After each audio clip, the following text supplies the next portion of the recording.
investors. All right, let's come on in here. Let's come on in here. Let me go ahead and set this stage tonight. Because, hey, we got a storm in Georgia, but I'm coming on live. We're going to pull up on the 50-yard line investors tonight as long as the power and the internet is on. So tonight, go ahead and make sure you get your notes, your drink, and your vest, because I'm pretty sure before the live is over, you're going to be pulling off your vest and saying, Tony, you did it one more time. Tony, you did it one more time. Yeah, we finna come back and talk about some more of this NFL legal playbook. We're diving back into some deep waters of the Brian Flores lawsuit, but with some new lenses. I got some other stuff we can talk about. We're going to talk about that tonight too. And also, I'm still looking for the 25 teams. Oh, let me come to the stage. I'm still looking for the list of the 25 teams that they playing in our face. Let me tell you one thing. I'm going to find that list. I'm going to find that list. It got to come out. I don't care if the NFL is playing victim. They playing victim. They playing victim. But guess what? While they playing victim, we're going to play the public because we have a concern for what's going on in the NFL. And listen, let me go in up. It's the slides up here. Let me go in and bring them up. I found some more stuff. And that's one case that I brought up last night. We definitely go throw out of the, we don't need, John Gruden, wherever you are, sir. You have no case. And based off what I read regarding your case, the NFL definitely had all rights to throw out your lawsuit. You don't have no lawsuit. Y'all, we're going to discuss that too. John Gruden, the audacity to say that the NFL was colluding against you. Oh, you playing victim, huh? I almost said something. It's too early to say that. It's too early to say that.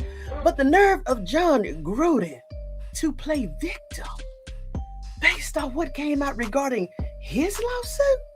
Man, John Gruden, I'm sorry. In the world of because I Googled this, wink, wink. In the world of cybersecurity, there's something called non-repudiation. If you don't know what non-repudiation is, John Gruden, and I'm going to go ahead and put this so I can just go ahead and throw you out of my lineup. John Gruden, there's something called non-repudiation. When the NFL just played with my lie. Why was it a flicker? Is that the Georgia Storm? Let me get through this. Non-repudiation is when you log into your laptop with a unique PIN, a password. Oh, they go to the NFL. A unique PIN, a password, username, password that only you supposed to know because you don't supposed to share your credentials. Wink, wink. I'm telling a little bit, but you're the only one that's supposed to have this information. See, the NFL calling. You see what I'm saying? Let me put this on mute. There's something called non-repudiation where when certain credentials are entered into a machine or a system such as your laptop or your mobile phone or your tablet, and once an email is sent with your name on it where you don't supposed to share your credentials, that's called non-repudiation. Do y'all hear that storm? Oh my gosh, we're going to keep moving. If this live shuts down, just know it's because of the storm, but I'm going to give you what I got because I said I'm coming on here. It don't matter what the storm is because we're going to start our own storm in 2026. Cleveland already know we already in the house. Cleveland already know we already started storms, and now Georgia is acting up, and I'm going to keep riding this wave until the internet goes out. So let me go ahead and start. Let me go ahead and pull up these slides because Vestas, we on a 50-yard line tonight. Come on with it. Okay. Let me go ahead and pull up these slides. Oh, is that them? Are these them? Nah, that's from last night. Hold on, y'all, Vestas. But yeah, very interesting stuff came out. And y'all, there was actually one case that was filed last December the 12th of 2025. There was an anonymous, I'm going to say, John Doe in Washington, D.C. also filed an anonymous lawsuit against the NFL. Yes, December the 12th, 2025. Why we didn't hear from this? You know why we didn't hear from this? Because I got that information too, but basically it got kicked out because he was trying to hide his identity, which it also, what I read also shows proof on why he tried to hide his identity, which he made valid statement because the NFL is a very huge, powerful entity, And he basically was saying he was trying to hide his identity for his safety, but we're going to cover that too. We're going to cover that too. Hold on, y'all. Hold on. Let me go to get these slides right here. Let's get these slides. And I'm going to give you what I got until either the storm stops or I stop because the live is over. And I did homework and due diligence. Let's go ahead. But that is what non-repudiation is. So John Gruden, your lawsuit, bye-bye. I can't believe you and your brother are actually fighting that when in the emails that was uncovered. And John Gruden, I'm surprised you went in those edit files based off some of the language that you had in your official email using your NFL email address. Your racist undertones, just your racist language, your I'm messing it up every time. And your discrimination language. You don't like women, John, like women need to be empowered. You're live. John Gruden, you think that we supposed to, just do what women do? John Gruden, you have no case.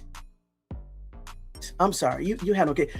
The NFL not against Gruden is claiming that the NFL or an organization or a best friend or an insider threat or an external threat knew that he had these emails in his inbox, and he's basing his case on that someone internally used those emails against him to get him fired. John Gruden, are you serious? You came up with that conclusion? No, you fired yourself. You did that on an official email. John, your case denied. That's literally what it was, denied. All right, these slides right here still coming on here. These slides still coming up. Let me go ahead and pull up my slides. So also, let me tell you one thing. Maybe that is it. Come on to the stage. Oh, this it. Y'all already know. Hey, I'm going to pick a random team tonight. The other night, we had already, if I got time at the internet and the lights hold up, I'm going to go ahead and select another team. And just like we went on ahead and dissected the Tampa Bay team and what they did in the draft, I'm going to go ahead and select another team. And guess what? The Carolina Panthers have been randomly selected at this time because, I'm aiming at you, Slim 081, if I got time. All right, let's keep going. Now, to all of the new members, thank you so much. I have not updated this slide. So if you have become a member, your name will be on here tomorrow night. And also because of this storm, we will not have a members only meeting tonight, but we'll definitely have that tomorrow. Okay. But I think the storm is going to come back through. But thank you so much for all of the members in love, and whatever we discuss behind the wall, hey, that stays behind the wall because that's a privilege. Okay. We're going to keep moving.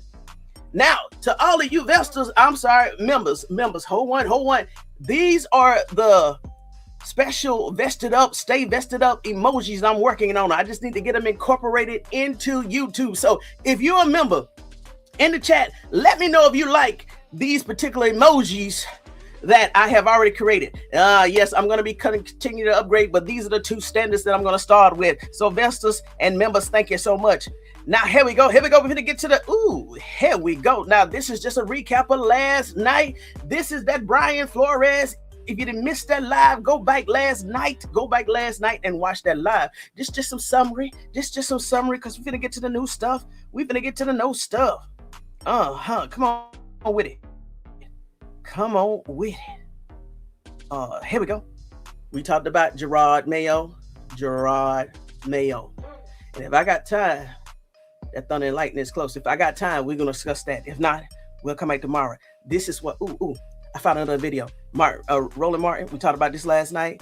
Now, one of the questions that came out in the live last night that popped in my head, an investor emailed me last night at 9:35 and said, hey, Tony, here you go. Here's some help right here.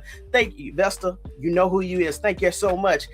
One of the questions I posed last night, I said, I need to find out if an NFL team, any NFL team has ever had 3 black quarterbacks on the roster that went to a playoff and especially won a Super Bowl. All right, this is what the Vesta sent me. Okay, the Vesta sent me. So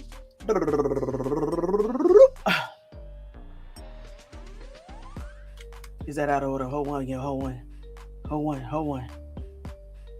There we go. So the answer was no NFL team has ever played or won a playoff game using 3 black quarterbacks. Well, Tony Talks vested up. Hey, I haven't caught your latest lies. Or why is this an issue?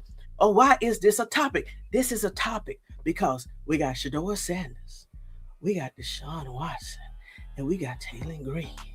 We have already identified one being quarterback 1, one being quarterback 2, one being quarterback 3. Shh, don't tell nobody. Because if the wrong person get this information, they may go ahead and try to trade Taylen Green. Hey, Cleveland Browns, why Taylen Green has not signed a contract yet?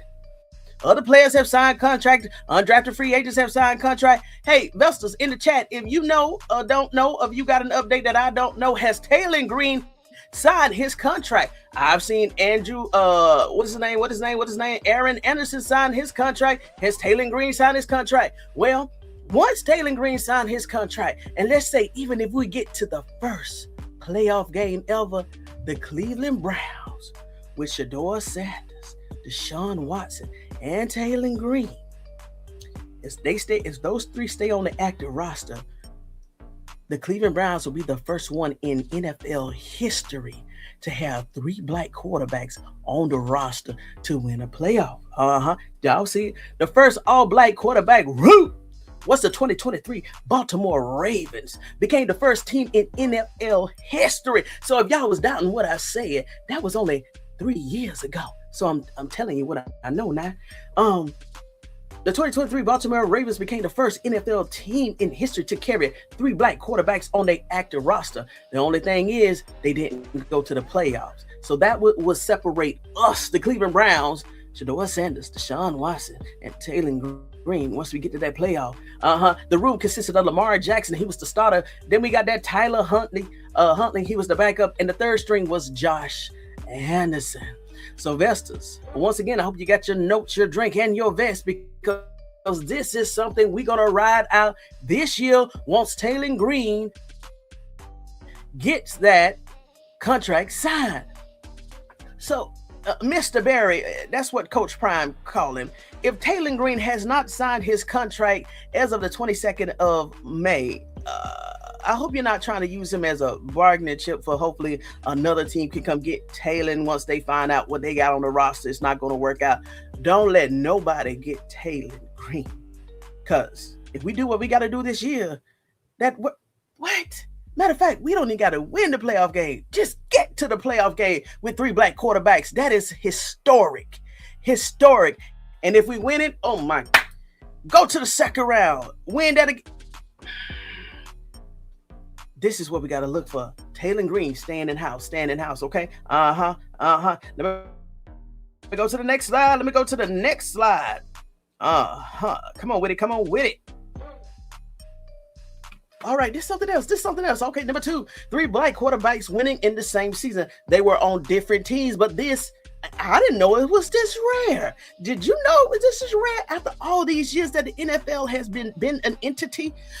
You mean to tell me only in this block of 2023 to 2024, this is the first time in NFL history that 3 black quarterbacks have had a winning in the same postseason? The 2023 to 2024 NFL playoffs marked the first time that 3 different black quarterbacks won playoff games. Like I said, they were not on the same team. So if we're able to do that this year on the Cleveland Browns with Shedeur, with DeShaun, and Taylen, we'll be the first team in history in 2026. But I'm surprised. 2023 to 2024 was the first time ever in history that we had 3 black quarterbacks on different teams win playoff games. We had Lamar Jackson with the Baltimore Ravens. We had Patrick Mahomes, the Kansas City Chiefs. And then we also had Jordan Love on Green Bay Packers. Oh, hold on. Whoa. Also, you see that note? CJ Stroud. Hey, Amber Love. Hey, Blind Beauty Big Time, and everybody else that was calling on CJ Stroud's name about 2 nights ago. Here you go. No, C.J. Stroud of the Houston Texans also won a playoff game doing this same cycle, extending the record. So 4.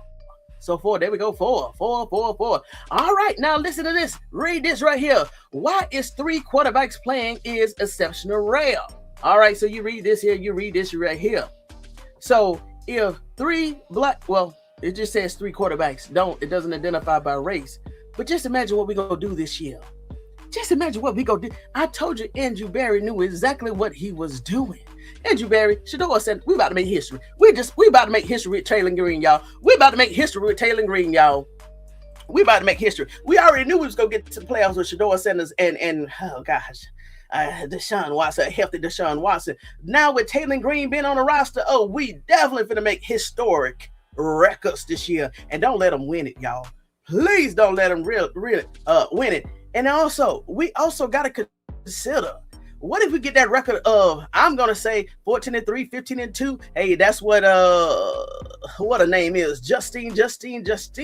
And Slim 081, he said 14-3. I said 14-3 also. And of course, a lot of other people is seeing at least the Cleveland Browns winning 10 plus games, definitely 11 plus games.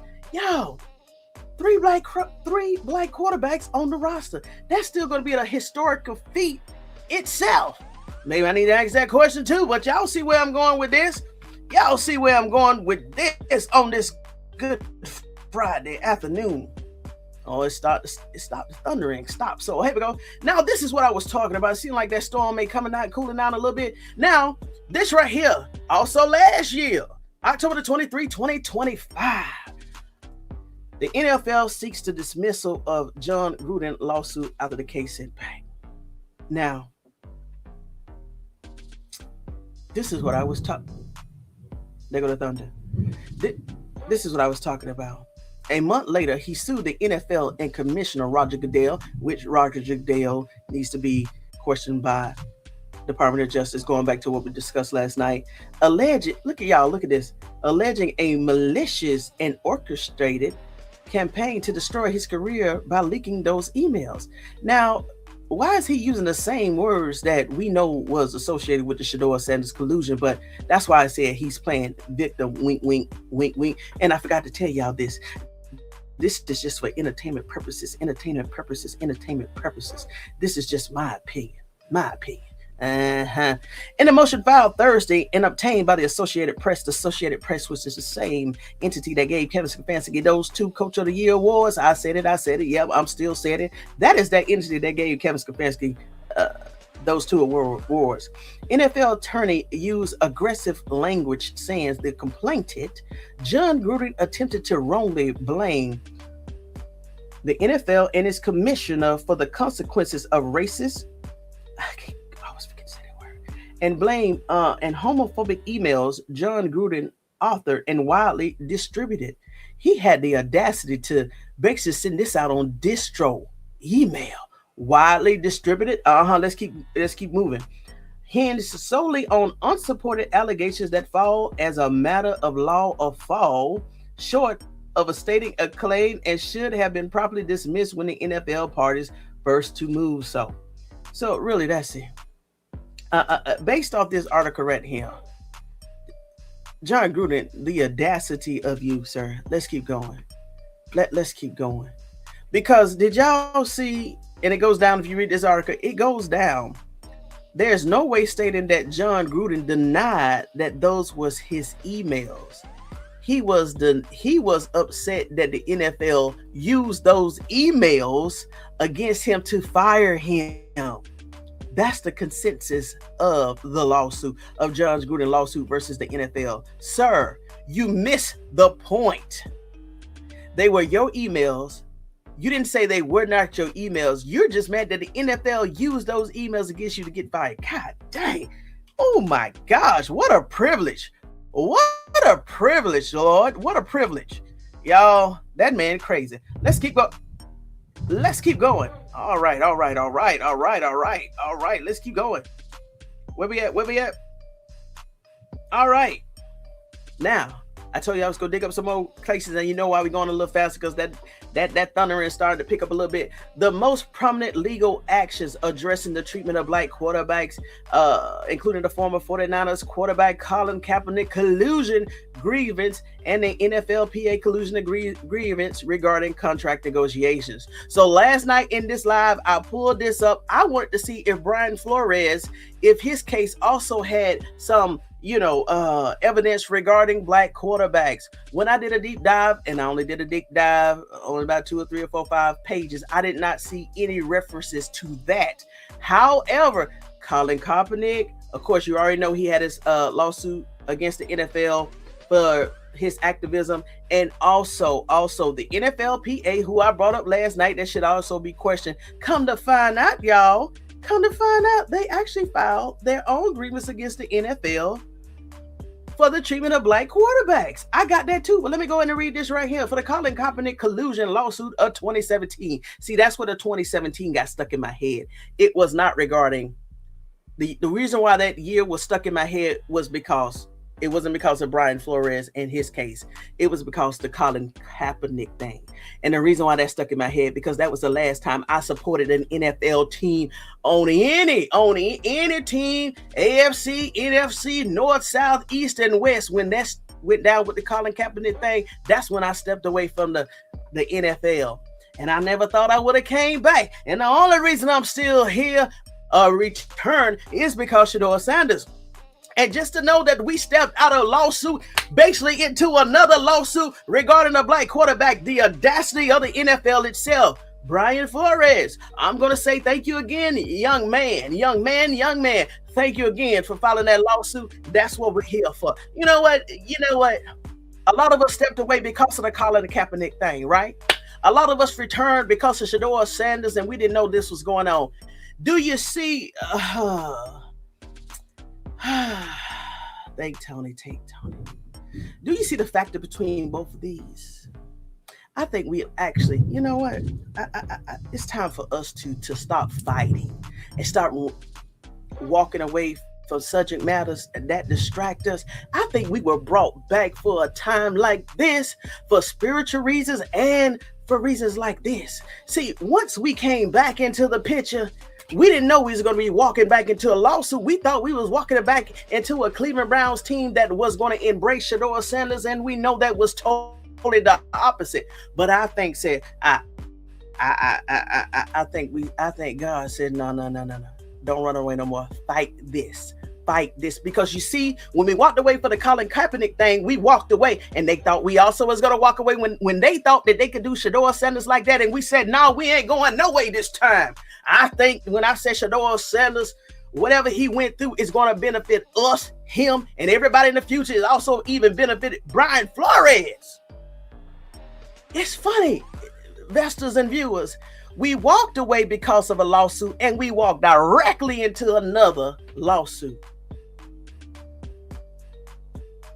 Actually, 2. Brian Flores lawsuit, we walked back not knowing that was going to get legs and traction, and the Shedeur Sanders collusion. I'm trying to tell you that whoever that John Doe in Georgia that filed that lawsuit, that still has merits and have not been kicked out. It has not been dismissed. Now I'm talking like a lawyer. It is not dismissed. Let me keep going. The claim was at the beginning his protest against racial injustice and brutal and police brutality. Former 49ers quarterback Colin Kaepernick filed a grievance against the NFL. I know it's a long weekend, but we just setting the stage. Oh, the information was getting so good last night. I even told you I was coming back with it. So I understand if you don't want to hear nothing about the legal cases against the NFL. I understand. Go ahead and enjoy your Friday. Because, hey, it is what it is. But for the ones that stay here, thank you so much. He alleged that the NFL owners colluded to blackball him from signing with another team because of his activism. Now, based off what I remember regarding the Colin Kaepernick thing, I know that he got some workouts and everything, but I think he messed up when he settled. And when he settled, the NFL basically said he settled, and then he tried to come back in, and basically the NFL had legal terms not to, work something out. But, I think that was under the, how can I say it? I think a very well-known singer husband. I think he was brought in to actually massage Colin Kaepernick in order for that just to happen. Because before he entered the picture, Colin Kaepernick was standing 10 toes down on his own lawsuit. But because of this famous singer husband, with the initials of JZ. Yeah, they said he allegedly damaged that lawsuit that Colin Kaepernick was standing on. So hey, it is what it is. But here's the outcome. Here's the outcome. Hint, hint. 2 years later, the two sides reached a confidential settlement in February 2019. So when Black Diamond 306 last night, they said basically if they settle, it's going to be a confidential settlement.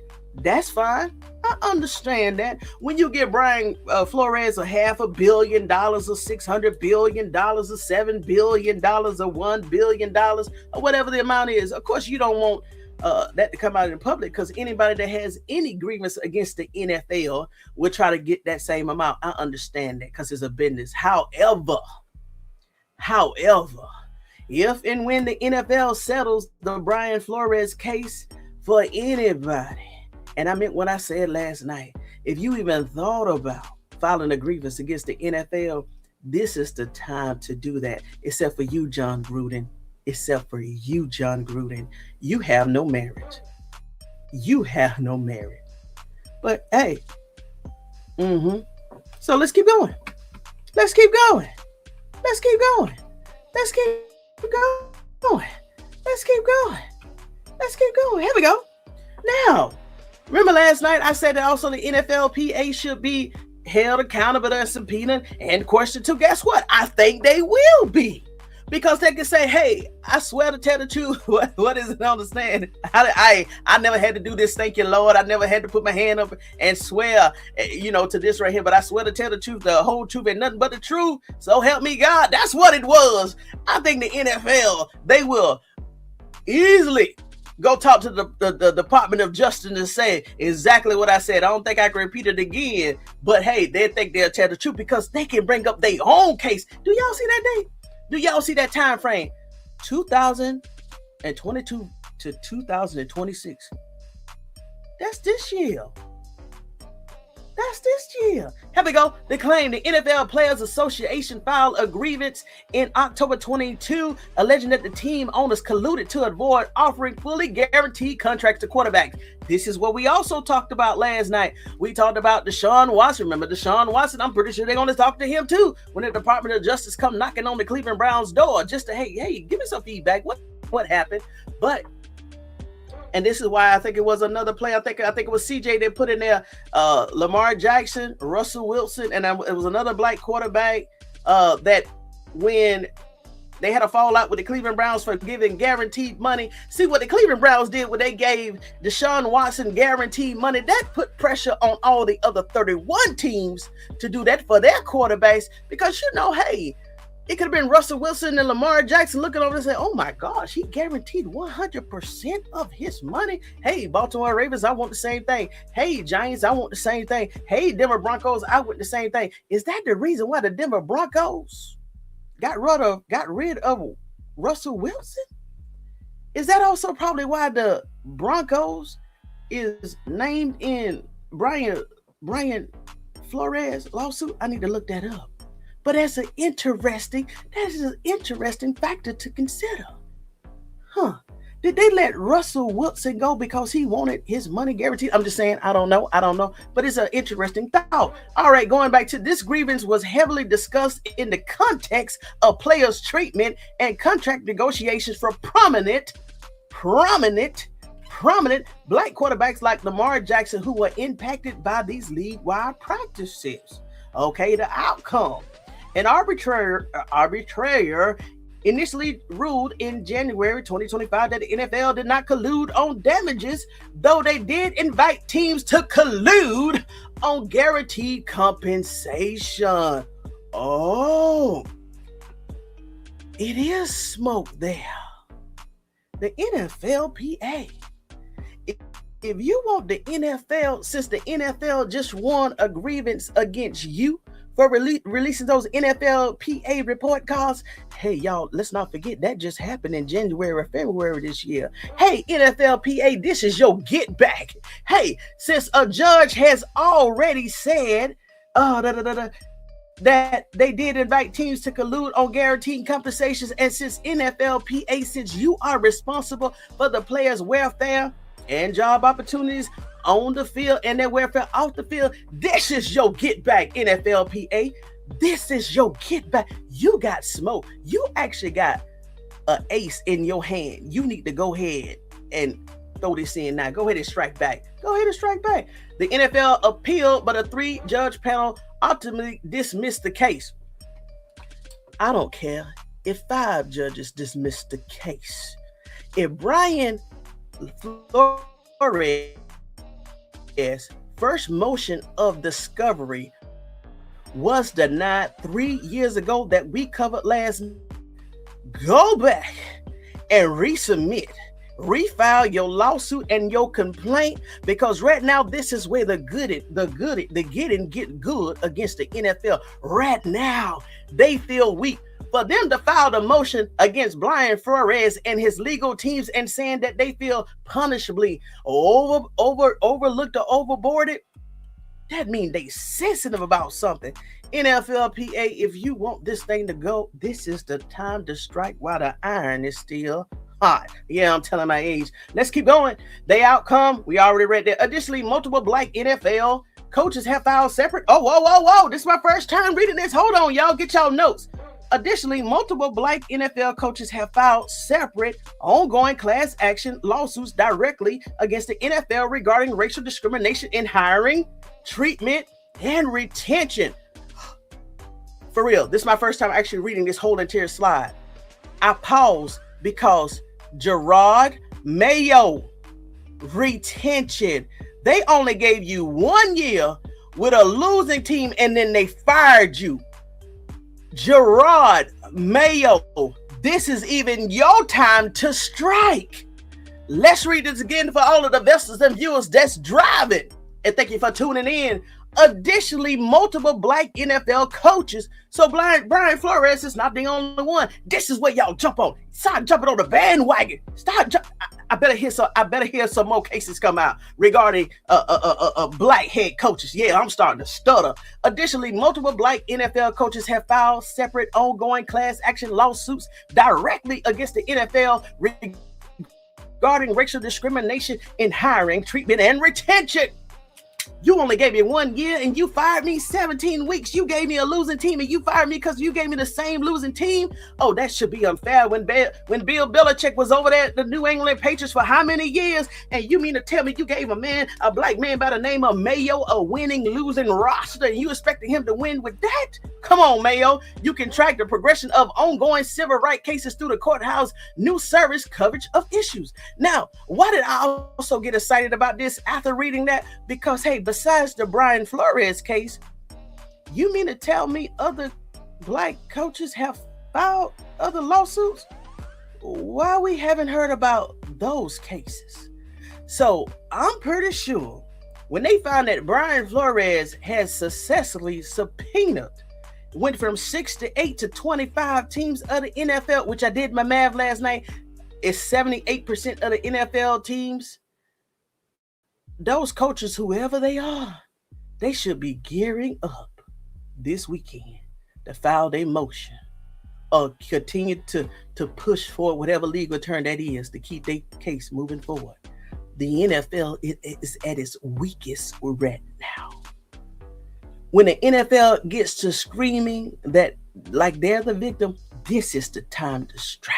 When you got a $250 billion entity saying that they feel like they being punished, this is your time to strike. Golly, boy. Let's keep going.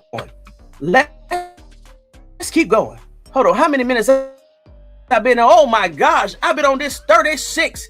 Let me go to the chat. Hold on. Let me go to the chat. Let me pause. Oh my gosh. Hold one. Whoo, y'all ain't kill the chat that much. Let me go to the chat because it's been 36 minutes. Good Lord, I've been talking. Come on with it, SDP1208. Come on with it, Vessels, and greeting you all. Yes. Slim, I call your name Slim. 081 is definitely going to be a great chat tonight. Oh my God. What's up, Evelyn?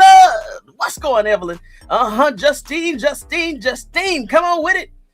Mel. Yeah, Mel. You know I started it off with that right there. Hint. It's Friday. Yay. What's up, Donna C? What's going on? What's up, Donna? What's up, Destin? Oh, we on that Dustin roll call. Hold on. Blessed, what's up? Blessed and highly favored. What's up? Happy Friday. Justine. I've been trying to look for it, Tony. Let me know what you've been trying to look for. Let me know. What's up, Desta? Evelyn, what up?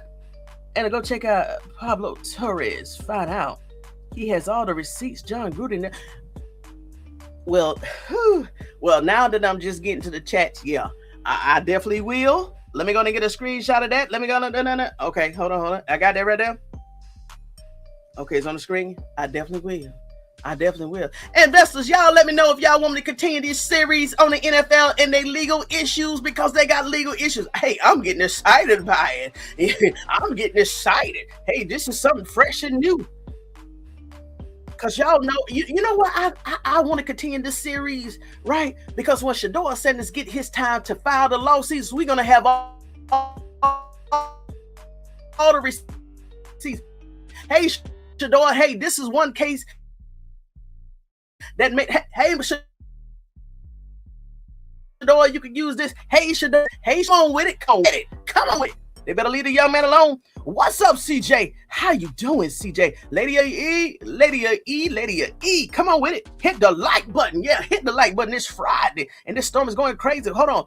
If I'm not in your members only, but keep doing your thing. I'm a mod on many channels since 2018. I still appreciate your content. I still appreciate you, Evelyn, because when I was in the dark, only had 20 subscribers. I remember your chats of motivation, so I got you. No worries. They're gonna try a way to keep dealing. They can keep him on the practice squad. That's fine. That's totally fine. Hey, that's fine. I remember they were trying to stop quarterbacks in abundance. Well, let me tell you one thing. We already discussed why Ty Simpson had to get drafted this year. Because them Black Knights that's coming next year, I told you what she said, sports. She talked about the 17 and 32. Once them Black Knights, and I'm talking about the group that's coming out of college next year because of this new rule that says that after 5 years, they got to get out of college. Man, this would be a buttload of brothers coming out of college with the position of quarterback. Hint, hint. Well, them Black Knights coming. So Ty Simpson had to get drafted. Hey, he had, because he would have been lost in the sauce next year. It's gonna be thick. Greetings, son. Green. Oh. Thank you. There we go. Thank you, Mel. Thank you. So hey, we set, y'all. We are set to make history with a 3 black quarterback on the active roster and playoff games. But think about the winning record. That's gonna be the first time in history that the Cleveland Browns or any NFL team did that. And once again, Shedeur Sanders will be mentioned in a historical fact that would never, ever be erased. It will be a record. It'll be a record. Ooh, I'm so excited. Green signed his contract $4 million. Thank you. Hey, for Blessed, highly favored, and Mel, can y'all put a date out there? Because I missed that. And y'all know, you know that's real me. I've been tracking Taylen Green since the combine. Please put a date out there so I can get that man his shout out. I remember they were trying to do the same thing with the head coach. Hey, I just read it. Additionally, multiple black NFL coaches have filed separate ongoing class action lawsuits. Who are the separate coaches? That is plural. That means Brian Flores and maybe a host of others have signed. Who are the other black coaches? I need to do some more research, y'all. I told you this thing was about to get deep, y'all.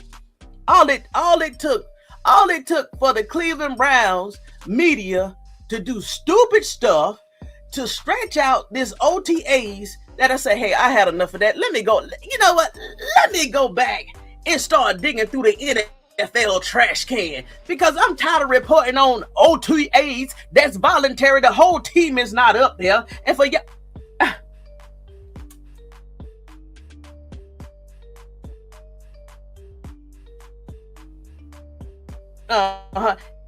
and for y'all, and for y'all that have followed me, y'all already know before this year right here, of fact, I was having a members only meeting this weekend.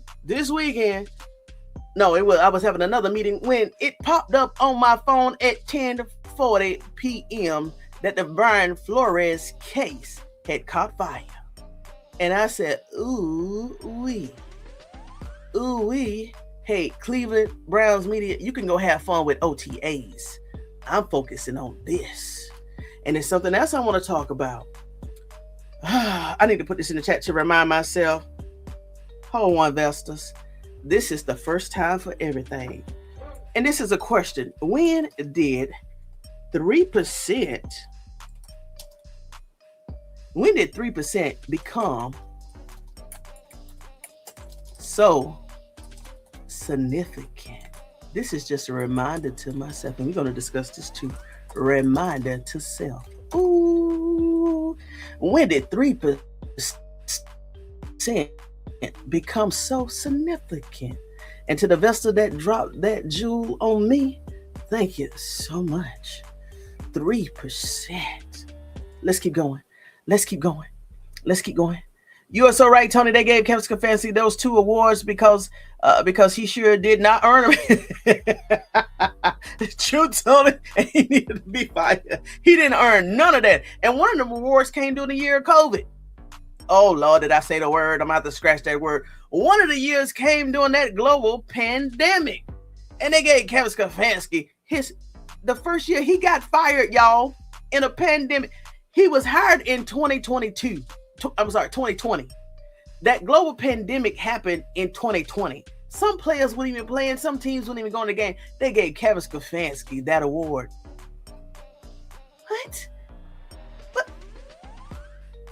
Associated Press. Now, I will give shouts out to G. Bush because I was watching his channel at that time when he bust up everything. Everybody mind blew everybody mind that morning. I think it was in November when he said, he said, let me go in and tell you the truth. This is on Saturday morning.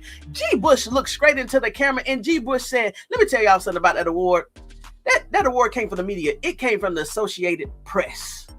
The NFL owners didn't even vote on that. Head coaches didn't vote on that. The players didn't vote on that. Just like the players and the owners and the players, the owners and the GMs, they vote towards who goes to the Pro Bowl. Man, that was a play award by the Associated Press. That's why Mike Tomlin never won one. John Gruden never won one. And you mean to tell me that Kevin Stefanski won 2? And you don't see the irony or something's wrong with that? Man, go ahead. Let me go ahead. The collusion with Kaepernick was pushed and consistently instigated by. I'm gonna make note of that. Thank you. Thank you for that. Thank you for that. How long does the practice squad last? Oh, the practice squad lasts all season. That's just another, I think the practice squad is made up 15 to 20 or 13 to 15 players. That's on side. That's just, just like if a player get hurt and they will activate a player on the practice squad to the 53-man roster if need be. So that practice squad, whoever is going to be on the practice squad this year for all teams, they will remain there to the end of the year. Let's keep going. DD trying to go to the practice squad. He's not fighting. Right. He can't even. Let me watch my words. You're right. Dillon Gabriel. Even if Dillon Gabriel, this is one thing that's going to benefit Dillon Gabriel because he was drafted round 3. Once he goes to the practice squad, I think he's going to keep his salary. So Dillon Gabriel don't want to get hit no more. That's why I thought DeShaun Watson was just going to sit on the bench. Who wants to get hit? Dillon Gabriel is basically going to be doing what DeShaun Watson should be doing this year. Sitting on that bench on the practice squad, just collecting his money. Dillon Gabriel don't want to get hit by no 300-pound players on the defensive sides of the team. Dillon Gabriel, and I think he's going to keep, and a matter of fact, it just hit me. He will keep his salary because he signed a contract, right? Dillon Gabriel gonna be over there in the practice squad, eating ice cream, drinking soda, kicking and laughing with all them players over there because he ain't getting hit. And guess what? He don't have to travel. He can be home with his new wife, his new girlfriend, just living it up, watching the game on TV like all of us, and still making his what? think it was $1.5 million a year. He gonna be on the sofa. So if Dillon Gabriel gonna be joining life, don't you think DeShaun Watson's wife wanna spend time with her husband versus like, Father, please protect my husband. Please, Lord, please, Lord. He just came off of an injury. Please protect. Oh my God, please protect my husband on the field. What wife really, and I'm not playing, what wife she knows more than what we know regarding his recovery, right? In physical therapy. And she's a new bride. They just got married, last year, maybe 6 or 7 months ago. Every time DeShaun Watson go on that field with any play, because you're gonna get hit. You're gonna get touched, right? Even Shedeur Sanders got touched last year. His wife is gonna be, Father, please protect my husband. When he could be sitting his butt down on that bench, you have already secured $230 million. What are you doing it for? Your ego? This right here is all about ego with DeShaun Watson. And if they playing coy, They show selling the story. But what wife want to say, man, she's going to be praying for her husband because they know DeShaun Watson is rusty and they coming for him. Come on with it. Here we go. DeShaun, I got off topic, y'all. My bad. DG trying to go to that practice squad. Right. He's not fighting for a QB 2 or 3 position. Man, Dillon Gabriel. Did y'all see that one play we saw? Dillon Gabriel was on the 2-yard line and he handed that ball off to the running back. And Dillon Gabriel was just running like, hey, that's y'all battle. Hey, I ain't getting hit. Man, he happy. Even Dillon Gabriel is happy that Taylen Green is in the locker room, the quarterback room.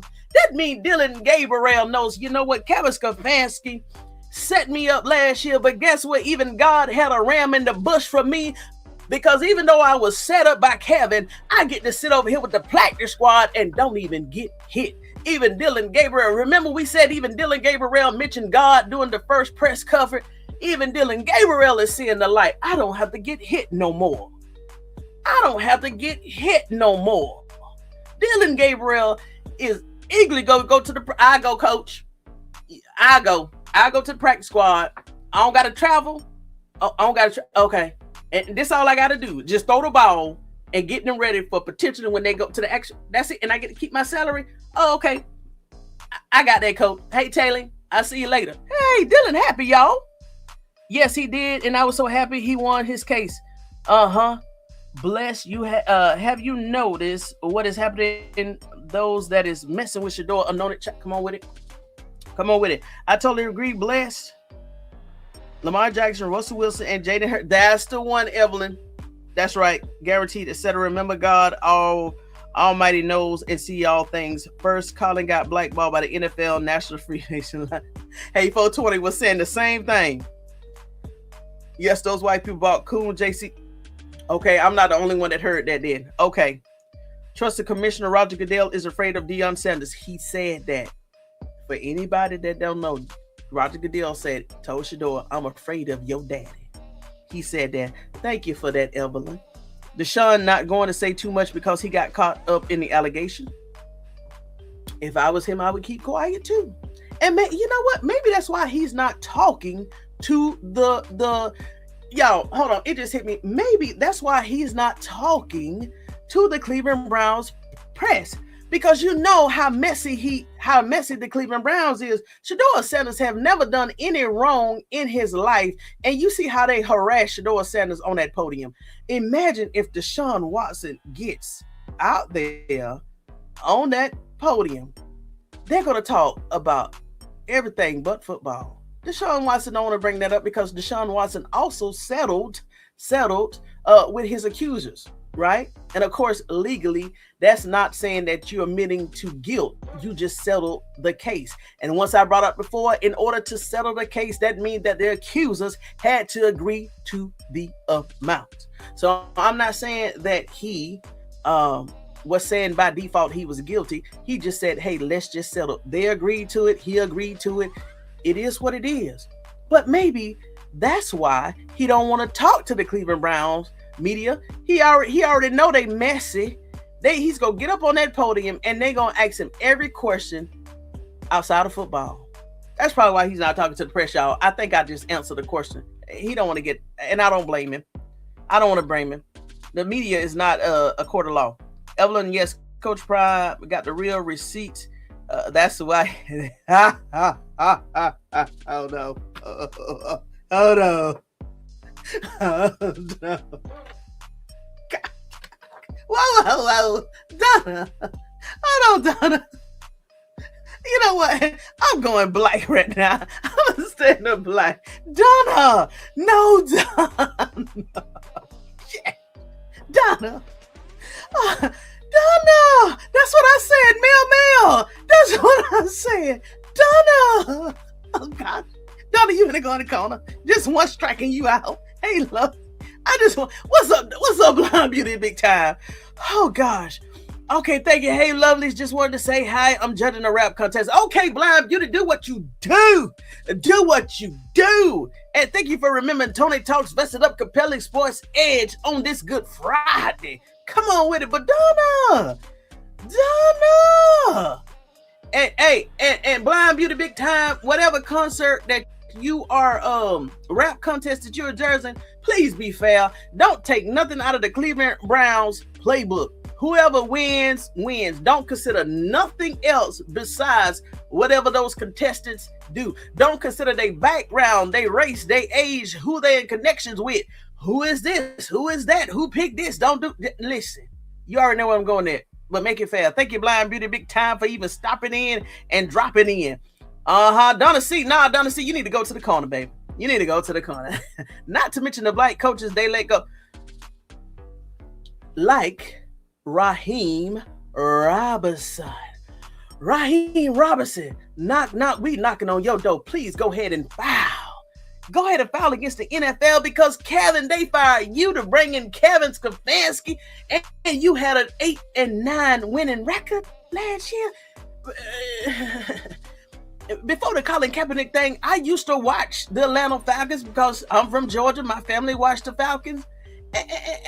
And the 8-9 was like, in our book, was a winning season based on what we had in the past. You know, back then, I know we had Julia Holmes and Michael Vick and stuff, but we went through a drought. And we was happy with Raheem Robinson.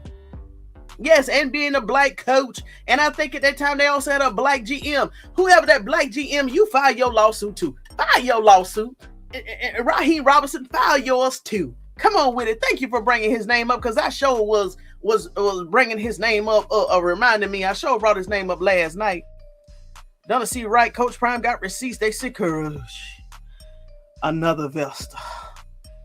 Blessed and highly favored. Now, I expected that from Donna C., but you blessed and highly favored. Oh my gosh. Oh my Lord Jesus. And then you gonna smile with it. I hope Todd Bowles... Oh, hold on. I hope Todd Bowles does not think he is shielded in Tampa Bay. Because what? It's only 2. And I got a clip. I got a clip. How long I've been on here? 55 minutes? Okay, I got a clip. So we know Mike Tomlin and Todd Bowles. And I think, I don't want to say the wrong thing, but hold on. I got a clip. Stephen A. Smith dropped something, a 7-minute video 4 years ago. And it just dropped in my lap while I was getting ready. That's why it's not queued up, but I'm going to do something. He could and should have stood up more for Shiloh. You are so right for that.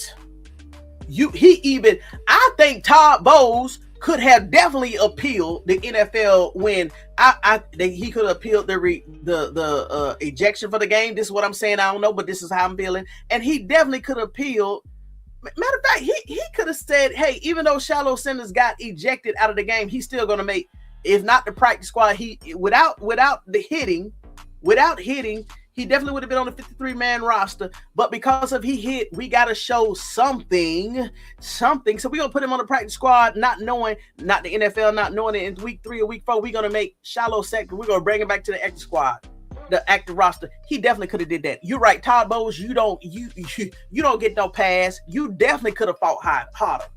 But see, they didn't think Shedeur Sanders was going to play. When Todd Bowles saw what they did to Shedeur Sanders and he was throwing to trash cans and he wasn't getting no team reps, He thought what he was doing, I guess he felt like he was going to fit in with the good boys. Shedeur Sanders, if he would have just did right, still would have been in the NFL. Todd Bowles, yes, Todd Bowles. Shedeur Sanders, separate from Shedeur Sanders, still would have been in the NFL if you would have just had, I'm going to say something, proper leadership to determine your own roster, at least just to show something, appeal the ejection and the fines against Shedeur Sanders, placed him on the practice squad in good faith as remediation, whatever word you wanted to put on it. And then after week 3 or 4, hey, I decided 3 weeks was enough for him to be on the practice squad. Now we finna elevate him to the active roster. That's all you had to do. Hell, I'm a woman. And I'm coming up with better schemes and leadership tactics that these NFL teams should have had. See, now y'all done got me hot. Why am I using better leadership tactics? Because you know why, ladies and men, just because you are a man, this is nothing against the men, but I'm just trying to prove a point. Just because you are a male or a man does not mean that you are born with leadership tactics. It's okay. It's okay. There's no attack against men. I've been in the military. I have been a leader over male soldiers.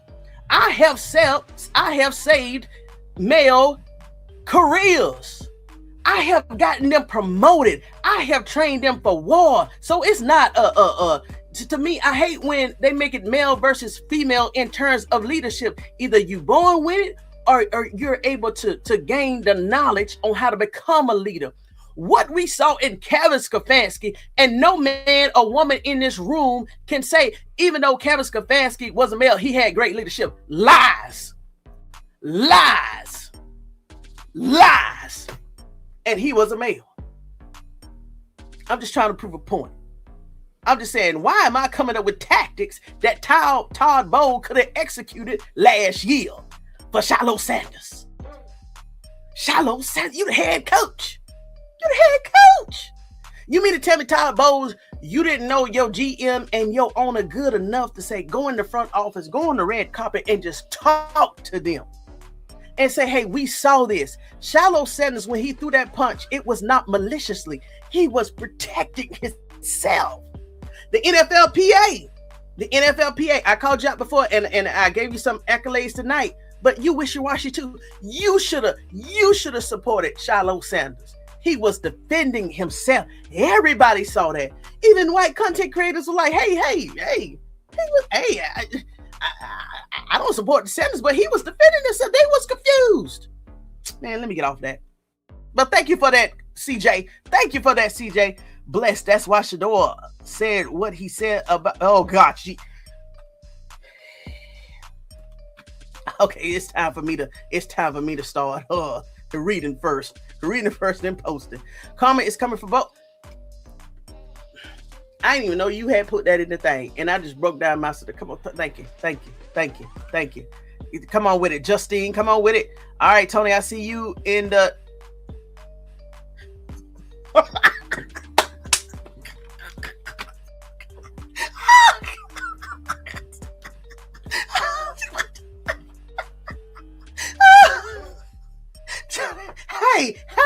Hey, blessed highly favor. I'll take that.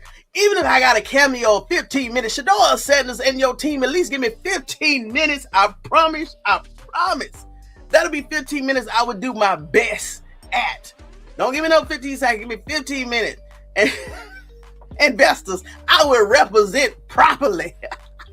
Thank you for that. God, thank you for that. Thank you. I like that. That's the shit. Y'all gonna make me cry up here, man. That's the shit. I remember the black coaches. Come on with it. Come on. I need to go do some more research. I said, yes, indeed. Yes, indeed.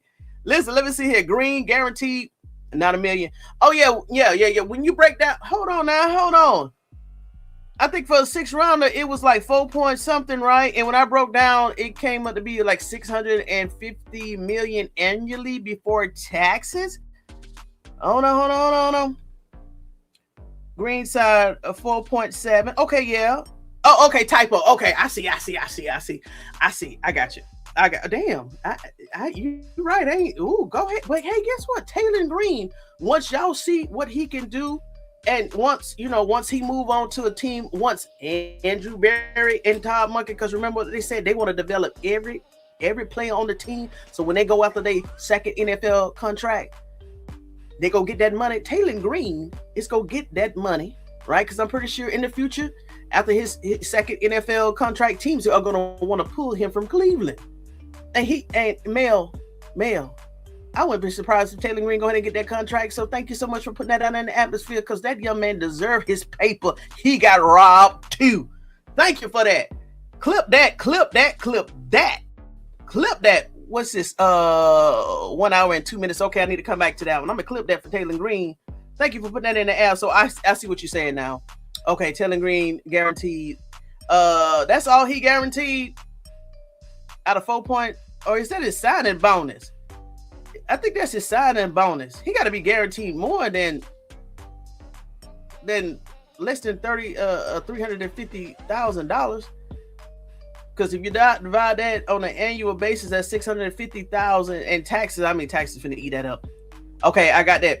Oh, I'm gonna come back to this. When did 3% become so significant? Reminder to self. Green sign. Thank you so much. Thank you. I was worried. Clara Jones, when they ejected Shallow Bowles, Hose kept signaling face mask, and the media asked him about it, and he said, "Oh, I was talking about something else." He didn't have the courage, y'all. Todd Bowles, based off right there. If it's true, I'm not saying investor. I'm just saying, I got to say allegedly. If this is true, Todd Bowles did not have the fortitude and the leadership to stand up for Shedeur Sanders. Boy, I don't know either. What I know, Dusty, is karma will be coming for Bowles. Honestly, I believe that Watson is ready to leave. Me too. We'll see Taylen Watson to take that money and sit on the bench like a pro. Let me tell you, Dillon Gabriel is about to show DeShaun Watson what he should be doing for 2026. Sit down on that bench, show the rookies what they need to do, and move forward. Dillon for the show. I will say this, Dillon Gabriel is going to win DeShaun Watson out of this competition on what to do. When you got a chance to sit down and remain healthy, Dillon Gabriel is going to win this, because he's finna go to that practice squad and go kiki, ha, throw some balls here and there, get him ready and scout team, and be done with it and go home to his fiance fully healed and well every night. It is what it is. Bless exactly his wife. Oh my God. I ain't know I had already put that one on there. Y'all wilding tonight on Tony on Friday. Yes, he is. Tony, I was shocked to hear him speak on God. Dillon Gabriel. Somebody has broke this thing down to Dillon Gabriel. If not, he caught it in a dream, or when he was praying, God said, "Hey, I got you too. You was used and abused. I got you too. Just go to the practice squad.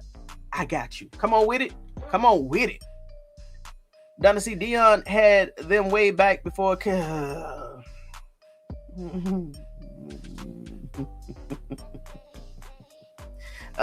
told Shedeur, "I'm worried about your father." Yes, he did.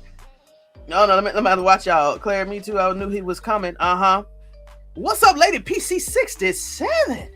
Talking to the media and repping his locker room as part of his job. It shouldn't be optional. I get it. Especially if you quarterback one, because if you quarterback one, you got to come out and talk to the press. If not, that is definitely a fine.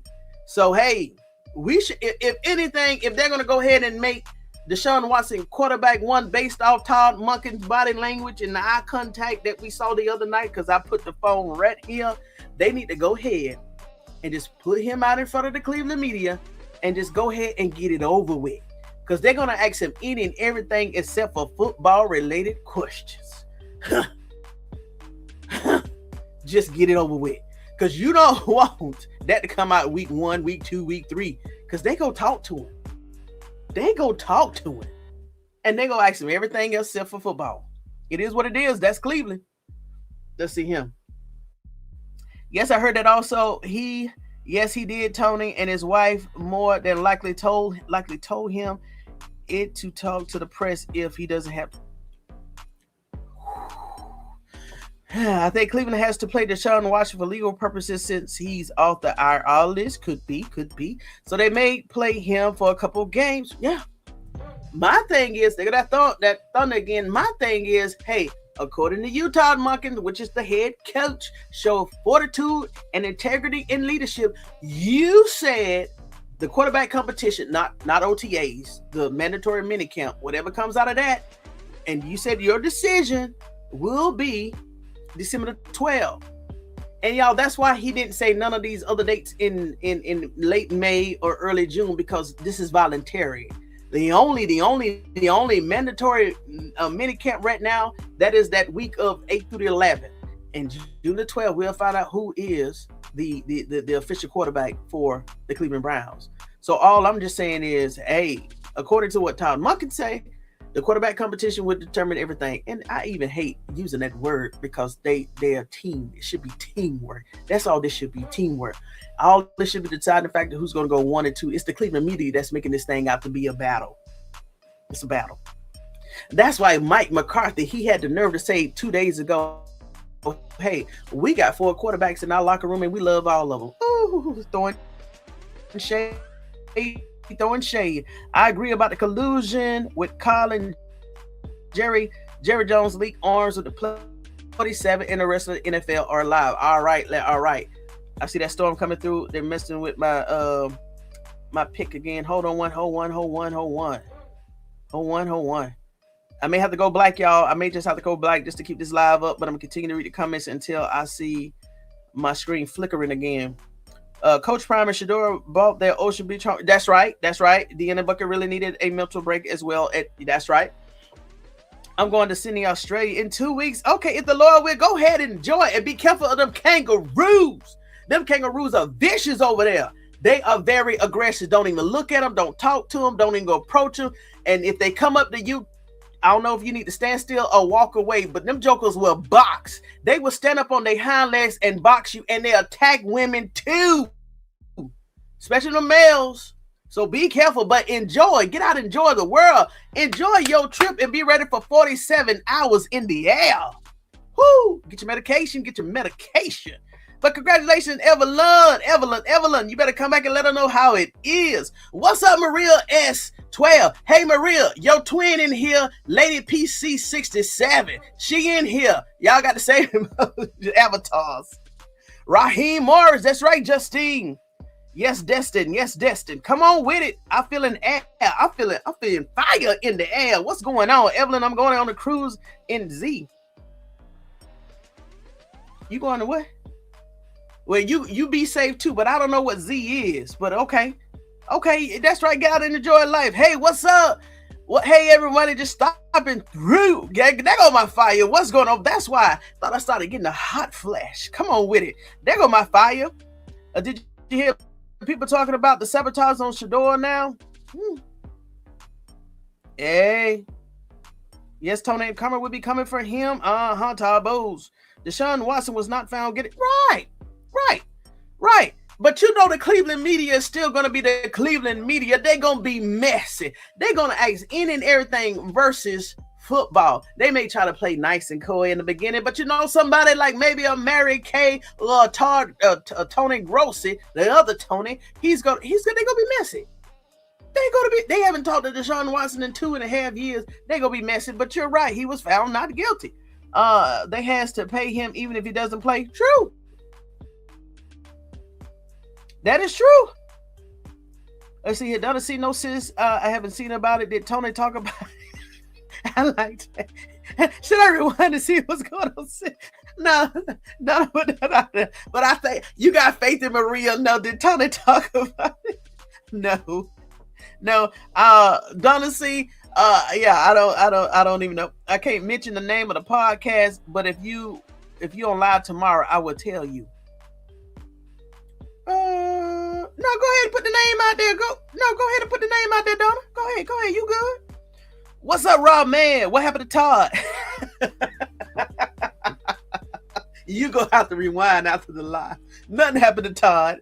We were just talking about leadership tactics that he should have took regarding the Shedeur Sanders ejection. And instead of Shedeur Sanders getting waived because of that, Todd Bowles should have handled it different. That's what my opinion is. My opinion, for entertainment purposes only. But he should have handled that different. Shedeur Sanders. Yeah, you gonna have to rewind. But nothing happened to Todd. Somebody stopped Todd Bowles from protesting. He was screaming, whoa, whoa. He was screaming face mask when he was ejected, and then changed his tune. Yeah. Bowles, yeah, he was spooked. That's right, Destin. He was spooked. Done to see okay, sis. I will make sure I tune in to know what's going on. Now go ahead and put the podcast name out there, Donna. But thank you for respecting the channel. But go ahead and put the name out there, because I want to know what you're talking about too. Nothing happened to Todd. CJ said, yes, Tony, the same for me. I have said it and time again that JS is no leader and knows nothing about training a quarterback.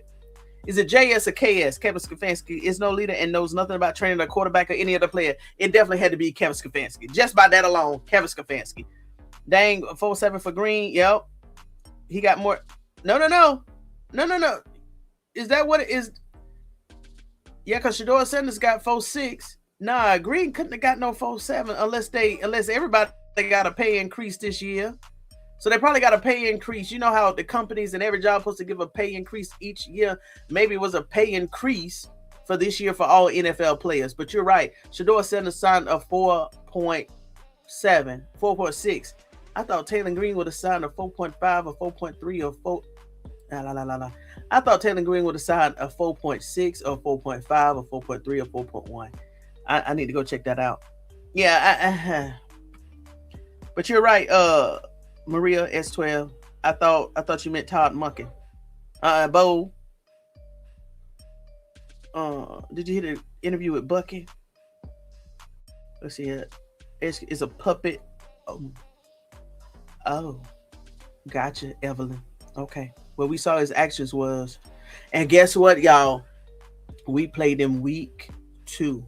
So I don't mind if DeShaun Watson gets out there for week 2. I told you, Ruben Baines is coming from that left or that right. And right now, excuse my French, he is mad as hell. He was coming from that left or that right as an edge rusher, like a bull that is coming out doing the bull run. And he wants to hit a quarterback. And listen, I would rather for him to hit DeShaun Watson instead of Shedeur Sanders, because he's coming with a 4.35 speed. Ruben Baines is coming with a 4.35 speed. And he's mad as hell. Excuse my French. But that is, I can't even say this for lack of words. That young man hates what happened to him. Ali Connolly, that smear campaign that you did towards Ruben Baines the week of the draft, he was projected to go no lower than number 7, maybe every now and then for a mock draft 10, but definitely not 15. He's mad. Definitely let DeShaun Watson go ahead and get out there for that game. Easy. I know what I'm talking about. We'll do since I check it out tonight. He did not, Tony. Bowles is a chicken, and you know what? He has no. I know he don't. The head of every woman is the man. Queen Sheba was a leader. Come on with it. Apostle Paul said, "Send me Zenas, the lawyer. Deborah was a judge, and a prophetess like Hannah. And come on with it. Come on with it, Evelyn. Come on with it. Come on with it." Ooh, it got me hot. I'm sorry, y'all. I had emotion. That was just the thunder outside. I was reacting to the thunder. Okay. Who was the player that told the media, "I'm only talking to you because I have to," over and over again? Was that Marshall? Yes, that was Marshall Lynch. And he didn't want to get fined. I think he got fined one time. But Marshawn Lynch was up there with them Skittles. He ain't got time for them players. He said, "I'm only talking to you. I'm only here because I gotta be." And I think if they asked him a question, he would give them an answer not even associated with the question. Hey, DeShaun Watson, hey, I understand. We already know how the Cleveland media has no common sense. But if you need an example on how to act on that podium, Marshawn Lynch, make sure you come back and thank my Vesta Destin. That's what you need to do. If they want to go off a script and ask you a question about your legal matters, just say something out of the blue. Let them write whatever because guess what? Even if you answer them, they're going to write whatever they want to write anyway. Just go off script. If they go off script, you go off script. If they ask you a football question, you respond with a football answer. Now that's leadership. That's leadership. If I was DeShaun Watson's PR team, this is exactly what I would get paid to tell him. If they go off script, you go off script. If they ask you a football related question, you answer that question. If they ask you any question that seems like they're trying to create some type of division between you and Shedeur, or you and Dylan, and you and Taylen, you go off script. Or you give them a classic generic answer. Hey, we all brothers. There's no competition. We only got one goal, and that goal is on the forefront of all the team members' mind, even the ones on the practice squad. We all thinking about the playoffs, winning division, and a Super Bowl. Mary Kay Cabot, well, DeShaun Watson, this. Mary, I repeat, there is no quarterback competition. We are not even talking like that in the locker rooms. We have one mission, and that one mission is this. This is our mission statement. This is our operational justification. We moving forward. That's A. That pay me. I will write up all your responses professionally. It won't be no loopholes. Cut and dry. If they want to play stupid games, give them stupid prizes. If they want to ask you stupid questions, you give them stupid answers. Shut them down. Listen, also, if you didn't bring up Marshawn Lynch, DeShaun Watson, if you don't know how to handle the media just like Todd Monken is doing. Shut them down. Hey, DeShaun Watson, do you want to give us your opinion about the case? Nope. Next question. Hey, DeShaun Watson, do you want to talk about your execution? Nope. Next question. That's all you gotta do. Todd Monken is actually giving you the blueprint on how to handle the Cleveland media, DeShaun. But DeShaun, even if you're quarterback 1 or 2, you got to get out there and say something. You got to show leadership. This is the time to get out there. Let them be piranhas, and by we get to week 1, guess what? They ain't gonna mess with you no more. Just get it over with. I'm giving you sound advice. Sound advice. This is sound advice. I promise you. Todd Monken already told them that they're not reading. Yeah, that was my son with them skills, baby. The woman, we are the weakest. I'm not disputing that, but we also leaders in our own rights. That's all I'm saying. We are leaders too. Even as women, we are leaders. We are leaders. We are leaders. We are leaders. On any job, there is a woman that will outlead any other person in the building. Look at our family members. You mean to tell me that our matriarchs was not a leader, even though Papa over here, grandfather over here was a leader too? Grandma was a leader. Grandma was a pillar in the Black family, and she still is a pillar in the Black family. Women are leaders. We may be the weakest vessel, but we are leaders also. To tell you one thing, I train male soldiers. I have had male soldiers cry on my shoulder and say, thank you, Sergeant X, Y, and Z, for your leadership. Thank you for listening to me. Thank you for putting it in a way that helps me understand why I can't do certain things in this organization. Thank you so much for preparing me for my promotion board so now I got more money for my family. Thank you, Sergeant. Thank you, Sergeant. I've had men come up to me in private and in public settings. Thank you. Just thank you for being a leader. Because I tried to talk to male staff sergeant over here and he wouldn't even listen. He wouldn't even listen to me. XYZ Sergeant, me, I can't give out my last name. Can you please escort me to the promotion board? I want you to take me to the promotion board. I want you to speak for me. Women are leaders too. Weak as vessels or not, we are leaders. And I stand by that. Tried and true. The Dog Podcast was telling everybody what happened to Shedeur Sanders. Yeah. You good, Donna. Okay. They went on DeShaun number and was not good for Shedeur. Okay. I need to go on that too. Facts, Donna's. You good, Donna? This is K as my bag on the typo. Oh, no worries. You good. Dog Podcast. I watched them too, Donna. I'm going to check that out. I watched them too. And guess what? I'm going to bring that back. Man, it's tearing it up down here. This thunder is coming and going, but thank you, Lord. I've been on live for 1 hour and 21 minutes, and we've been getting it.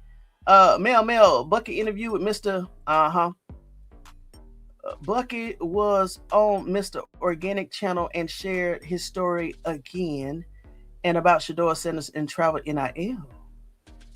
Who they bless, grunt, because the truth would never change, no matter about anyone's feelings, opinions. Okay, facts. Shedeur is better with the media and prepared than Watson. Watson needs to better. Watson have been up there in Cleveland for at least 4 years. He should be prepared by now. Mary Kay was still Mary Kay back then. Tony Rossi was still Tony back then. Even what's his name? Baker Mayfield was eating the Cleveland Browns up. If DeShaun Watson should not be no stranger to the Cleveland media. He's been up there for years. He don't know how to handle them by now. Oh my God. I need to control my face. I need to go black, y'all. I need to go black. I need to go black. Child, yes, it was the rookie. He is wild and trash talking already. No. Quincy Williams not. No. He's a Pro Bowler. He coming from the Jets, but yes, he is talking trash. Yeah. No. He's not a rookie. He's a veteran, and I think he's been a 3-time Pro Bowler. He's coming from the Jets, I think, or the Giants. So he's been on the Jets and the Giants. And I think he's coming off an injury. That's why he didn't play last year. But yeah, he's already talking. Yeah, he's talking. Yeah. He's talking trash. Yeah, I like that Williams. He's talking trash. My daughters were a leader in the military. That's right. That's what I'm talking about, Evelyn. See, with your chats, you've been here long enough. Even though to the investors, they may think that you coming off some type of way, but I know exactly, and I didn't want to put your business out there because I remember what you put in another chat, but you just said that. That's right. And they Navy and the Army, come on with it. And they colonels, lieutenant colonel, come on with it. One's a colonel, that is an 06, that's an officer. And then lieutenant colonel, that's an 05. Come on with it. Go ahead, Evelyn. No wonder, you know what? With daughters, that's officer, commission officers, 05s and 06s. I'll be sending you to Sydney, Australia also, because they got that paper.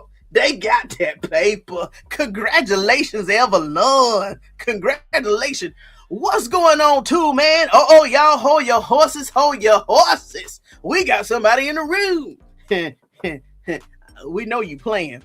Nothing better than teaching a young soldier a skill they couldn't do and then achieve success in their careers. Thanks. Some skills. Yes. Sound like you're a veteran too. Hey, Tony. And the chat, unafraid break the 100 just went off Emmanuel Acho. Look, let me tell you one thing. I beat up Emmanuel Acho last year. I don't even mention. I have shredded Emmanuel Acho. Listen. I was eating up Emmanuel Acho so bad. I even did a video that connected him to Kevin Stefanski. How many times last year? When Kevin Stefanski got hired in Atlanta, I told a whole live at that time, and all the investors and the viewers at that time, I said, I want everybody to stand up and give Emmanuel Acho his standing ovation, because he's the one that got Kevin Stefanski hired. I have talked so much trash about Emmanuel Acho. Even if I attempt to go over there, you'll never see my chats come on his lives, because I went in his lives and destroyed him, and I'm blocked over there. So Aunt Faye Break the Hurdle can have that. I already chewed off his arms, his legs, his torso, and his head. Emmanuel Acho can't do nothing for me.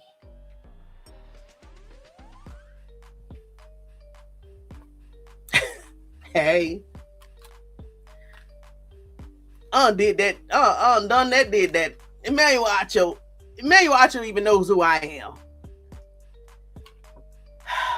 Have at it. Have at it, shit. Have at it. Yes, women leadership, let me tell you, Emmanuel Acho can't. Listen. You mentioned a Tony to Emmanuel Acho. He'll drop that smile. He know me. Watson skeletons are going to come up and still biting behind. The only people that'll bring that up, because we ain't bringing that up too funny. It's going to be the Cleveland media. They're going to be nasty. If DeShaun doesn't start, I won't be watching the Browns football. Oh, if Shedeur doesn't start, I won't be watching the Browns football. That's one way to look at it, but a lot of people now is questioning, right? If DeShaun Watson start, how long is he going to last? Once he started getting hit, Shedeur Sanders, if anything, the lowest he'll go is QB2. And I was telling one Vesta, look, I was telling one Vesta, let me change the screen real quick. I was telling one Vesta, I said, DeShaun Watson has the most pressure out of this quarterback room, not Shedeur Sanders. Not Shedeur. Even if Shedeur Sanders is QB2, he don't have no pressure on his shoulders. When Tony talks vested up, what are you talking about? All right, here we go. If DeShaun Watson starts, right? You remember when I simulated his wife praying for his safety on the field? That means DeShaun Watson, every time he says hike, he's going to have to be praying himself. He's going to be focusing on, instead of getting the ball down the field, he's going to be focused on, oh my gosh, are they finna aim for my ankle, my leg, or my chest, or my head? Quarterbacks get hit. Do you see where I'm going? DeShaun Watson also is going to have to worry about, besides getting hit from the left, he's going to have to worry about hitting from the right. And he also got to worry about that nose guard and anybody else that may come up past that line of scrimmage from the defensive side. And then he's got to worry about, oh, I got to get this ball down the field. Now, before he got hurt in 2024, DeShaun Watson at best was only throwing 5.3 yards down the field. Now, who knows? He could have had a bad O-line. But DeShaun Watson got a lot of mental stuff that's going on. He's going to be, what they call it? When you're overanalyzing everything in your thought process, because you know you haven't played in 2.5 years. That's another mental battle that he's going to have in his brain. DeShaun Watson, going to that field and getting first team rep is the least of his worries. He's going to have so mental overloads going on, and you worrying about somebody hitting you wrong. Shedeur Sanders actually has the easiest role if he goes to be QB2, because he knows eventually he's going to get out on that field. And then DeShaun Watson also is going to have the pressure of the fans that's all mental, that doesn't have logic and looking at other factors.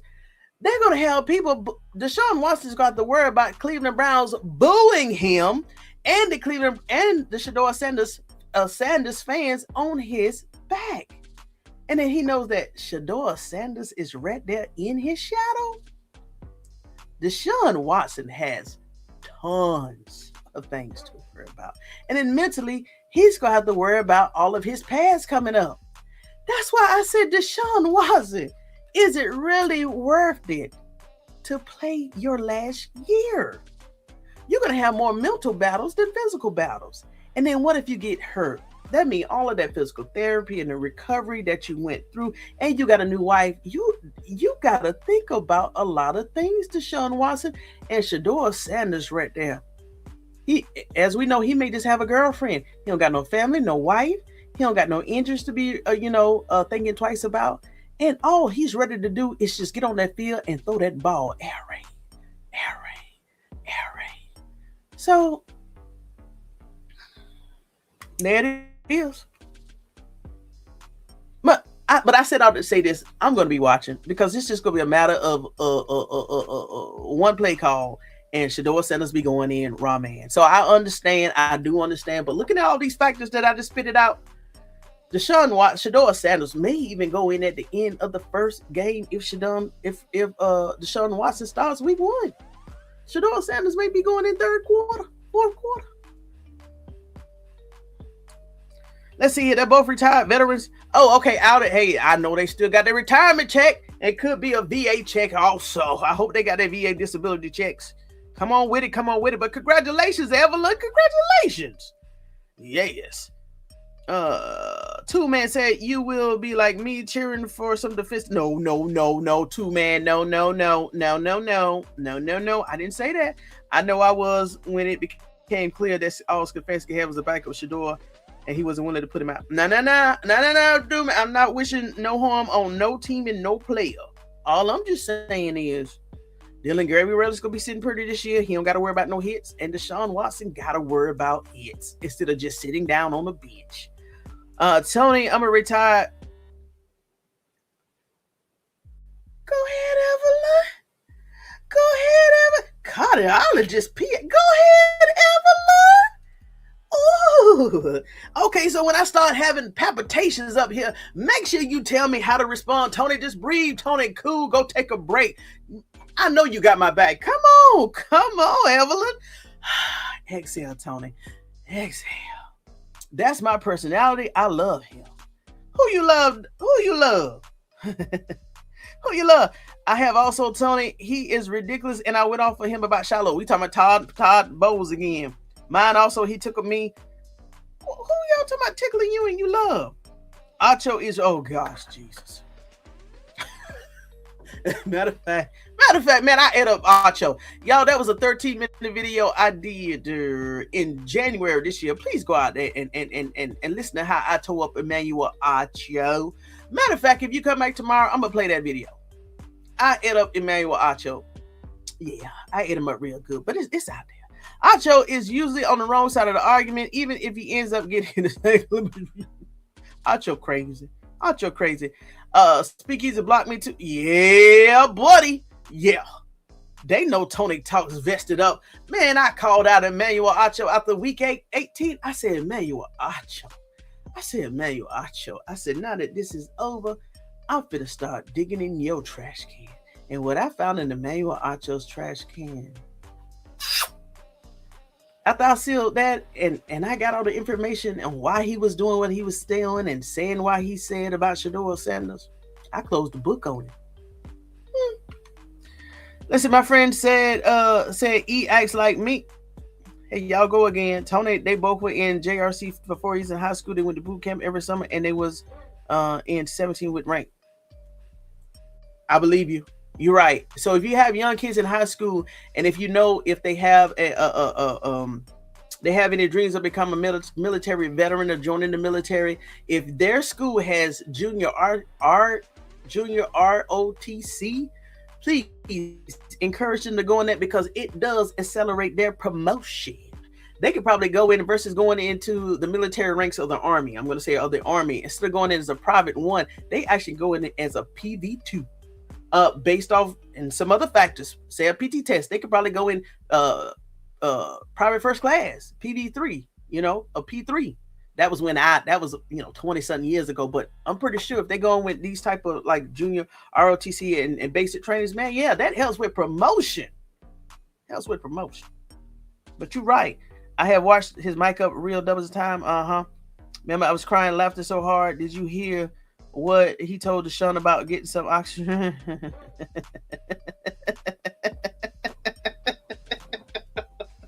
Hey, y'all, man, y'all gonna make me cry. The Browns are going to start Washington first because they are away games. I agree. Let him have. He can have against the Jags.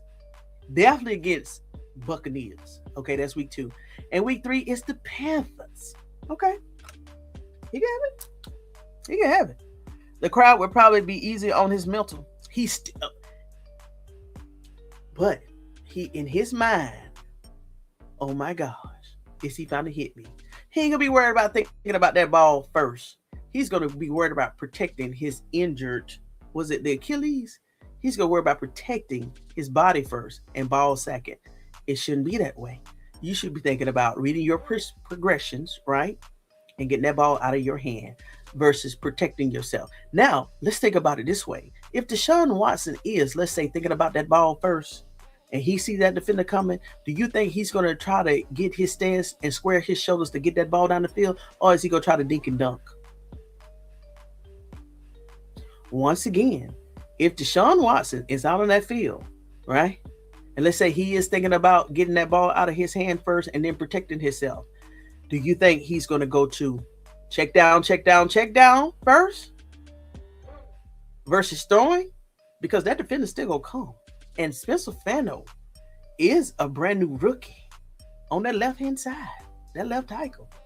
So DeShaun Watson, he's still gonna have some mental battles to get through, and still gonna be thinking about Shedeur Sanders on that bench. Oh, he's so funny. Yeah. Quincy Williams is funny. I told the Cleveland Browns, I went on that video where Quincy Williams was talking. I said, please bring Quincy Williams out here every time. He is a joy. I want to hear from Quincy Williams all the time. He was a joy. E2 Army. Okay. That's what they went in. Okay, see, it does help out. Donna C doesn't love anybody but them. Okay, PFC. Okay, you went as a PFC. Okay, that's what I'm talking about too, man. Oh, that's what you went in. Oh, that's what you currently are. That's. Well, I know you didn't retire at PFC. Put a little bit more context on that too, man. Man, you know it's all like y'all. Here y'all go. Hey, we got a love connection with Dean, Danny, and Donna. I expect Watson to lose his starter slot in preseason to Shedeur Sanders on this team. Anyone who trusts more with 4 minutes needs support. I understand. Oh, for all of the investors and viewers just driving, let me go ahead and read this properly. Two Man says, I still expect Watson to lose the starter slot in preseason to Shedeur. On this team, anybody you trust more with 4 minutes needing points to move the ball crunch time. Come on with it, Two Man. Two Man, me too, the preseason first. I see Haslam would have gotten rolled over too if he hadn't stopped in time. I was an E5. Okay, you was okay, soldier. All right, Sergeant. Okay, Sergeant. All right, sure did. I was laughing. Let me see here. Mel said, girl, your family would be calling me the wedding crasher. You better leave. Hold on, let's see here. I turned down E something when my name came up. I wasn't going to re-enlist just to keep that rank. E6? E6? I don't know what an EU is. I think you're trying to say E6. All right, y'all. Okay, I got through them chats. Let me go ahead. Let's go back to this slides right here. I think I only got one more. Okay. Matter of fact, golly, y'all, I could have did the one last slide. I only had one more slide before I went to the chats, but that's right. But this is the one that I did find regarding the NFL, right? And a lawsuit that this court rejects plaintiffs' efforts to sue NFL anonymously. Look at that date, December 12, 2025. So we talking about that last year, right? Now, according to this, y'all see the source, sportslitigationalert.com. I don't know. No, I didn't do my due diligence. I don't know if this is real, but it popped up, so I took it as, take it with a grain of salt. But this is what it says. A black man living in Washington, D.C. was fed up with the NFL. He felt disgusted. He felt disgust, humiliation, and anxiety as the NFL discriminated against black quarterbacks and coaching candidates. Hey, we all felt that. So, hey. And meted out harsh punishment to black players than it did to white players. He filed multiple claims as John Doe, which is the same name that the Georgia plaintiff filed in Georgia against when the NFL colluded against Shedeur Sanders, with a sealed motion to proceed anonymously, which you can. But look what the district court said. The district court reviewed the motion and rejected Joe's request to hide his identity. Oh, okay. Let me keep going. John Doe versus National Football League DDC case. You see the case number. Complaint. Doe sued the NFL on September the 10th, 2025. So they threw out his case in less than a little bit over 92 days. He finally had enough. The complainant, and the civil cover sheet combined are 58 pages. Okay, somebody put in some effort for this. He also filed motions for a leave to proceed in forma populis and to proceed under pseudonym. Okay, his allegations range from asserted violation of local and federal laws, including DC Human Rights Act, the DC Consumer Protection Act, Title VII, the Sherman and Clayton Acts, as well as negligence and intentional infliction, and I'm pretty sure of harm. So if you want to read, I didn't clip up the second part of this, but basically they threw it out because the court was like, no, we're not going to let your case go forward because we want you to make your identity known. And he said no. And based off what I read, he said no because the NFL is a powerful entity, and basically he feared for his life, which is why he was filing the lawsuit under a pseudonym. And the court, based off that, they didn't throw out his case saying that he didn't have no relevance or evidence. They threw out his case because he wouldn't share his identity. Wow, DC. Wow, DC. I'm going to leave it like that. I'm going to leave it like that. Okay, E6. I'm going to leave it like that. All right. Yes, he is. And I love me some Quincy Wilson. I got excited today. My first MOS was paralegal. Oh, now you heard me struggling with all them legal terms yesterday. Why you ain't say nothing too, man? And you know I'm just playing, but why you ain't say nothing? You could have threw some of them legal terms out there yesterday. But I got as a transportation coordinator, my first MOS, made sure everything I ended up being in charge because I knew the regs better than the first sergeant. That's what I'm talking about. You better know your regulations. Come on with it. Come on with it. Come on with it. Tony, please check out Pablo Torres. I will. You won't regret it. Trust old lady. I will. Pablo Torres. I will. I promise you I will. I will. Let's see here. I hear you too, man. Thank you for your service. And to all of the veterans, please, thank you for your services and your family members. Now, here's this video that I wanted to show you. And I think, yeah, that's the last slide. So let me go ahead. Yeah, this was a video. This right here is a video. Let me find this. Let me go ahead and find this video right here. This was Stephen Smith saying this was 4 years ago, of course. And y'all, this is no lie. So since Brian Flores case has made some traction, I expected like Roland Martin to do an update video on this case. He probably did. I haven't seen it yet. And I expected Stephen A. Smith to, let me word it this way.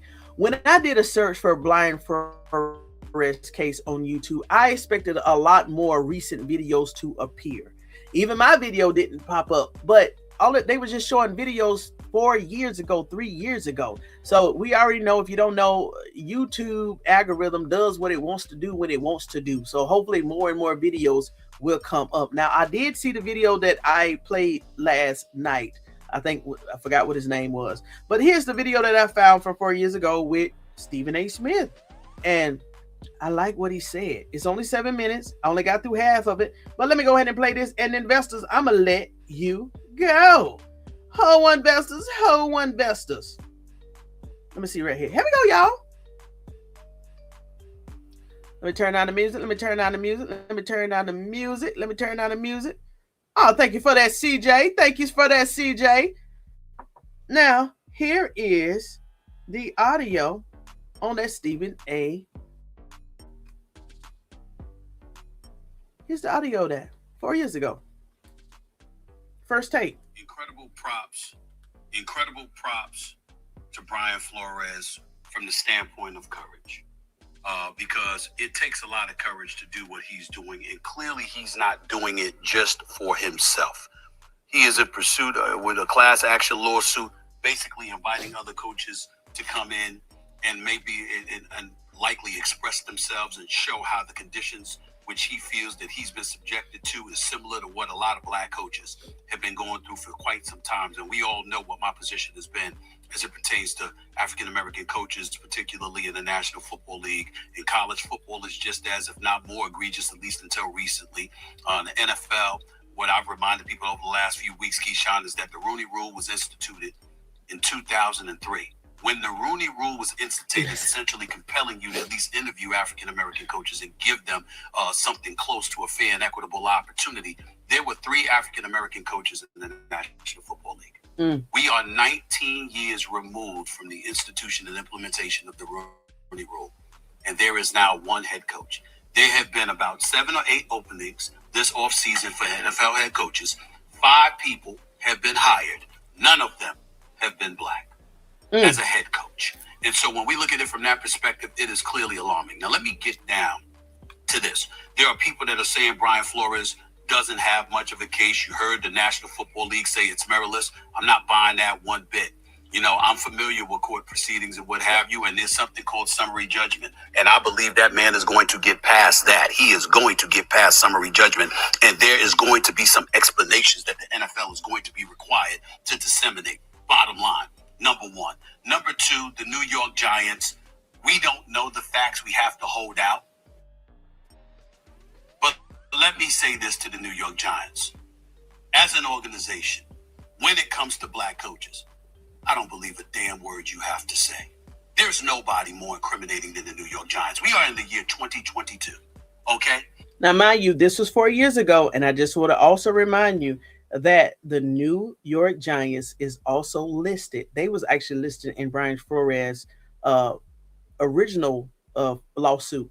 He amended it and added the remaining teams of the 25 NFL teams list. So this is 4 years ago, and the New York Giants was definitely listed as one of those teams in his initial lawsuit. Let's keep going. And this video is 4 years ago.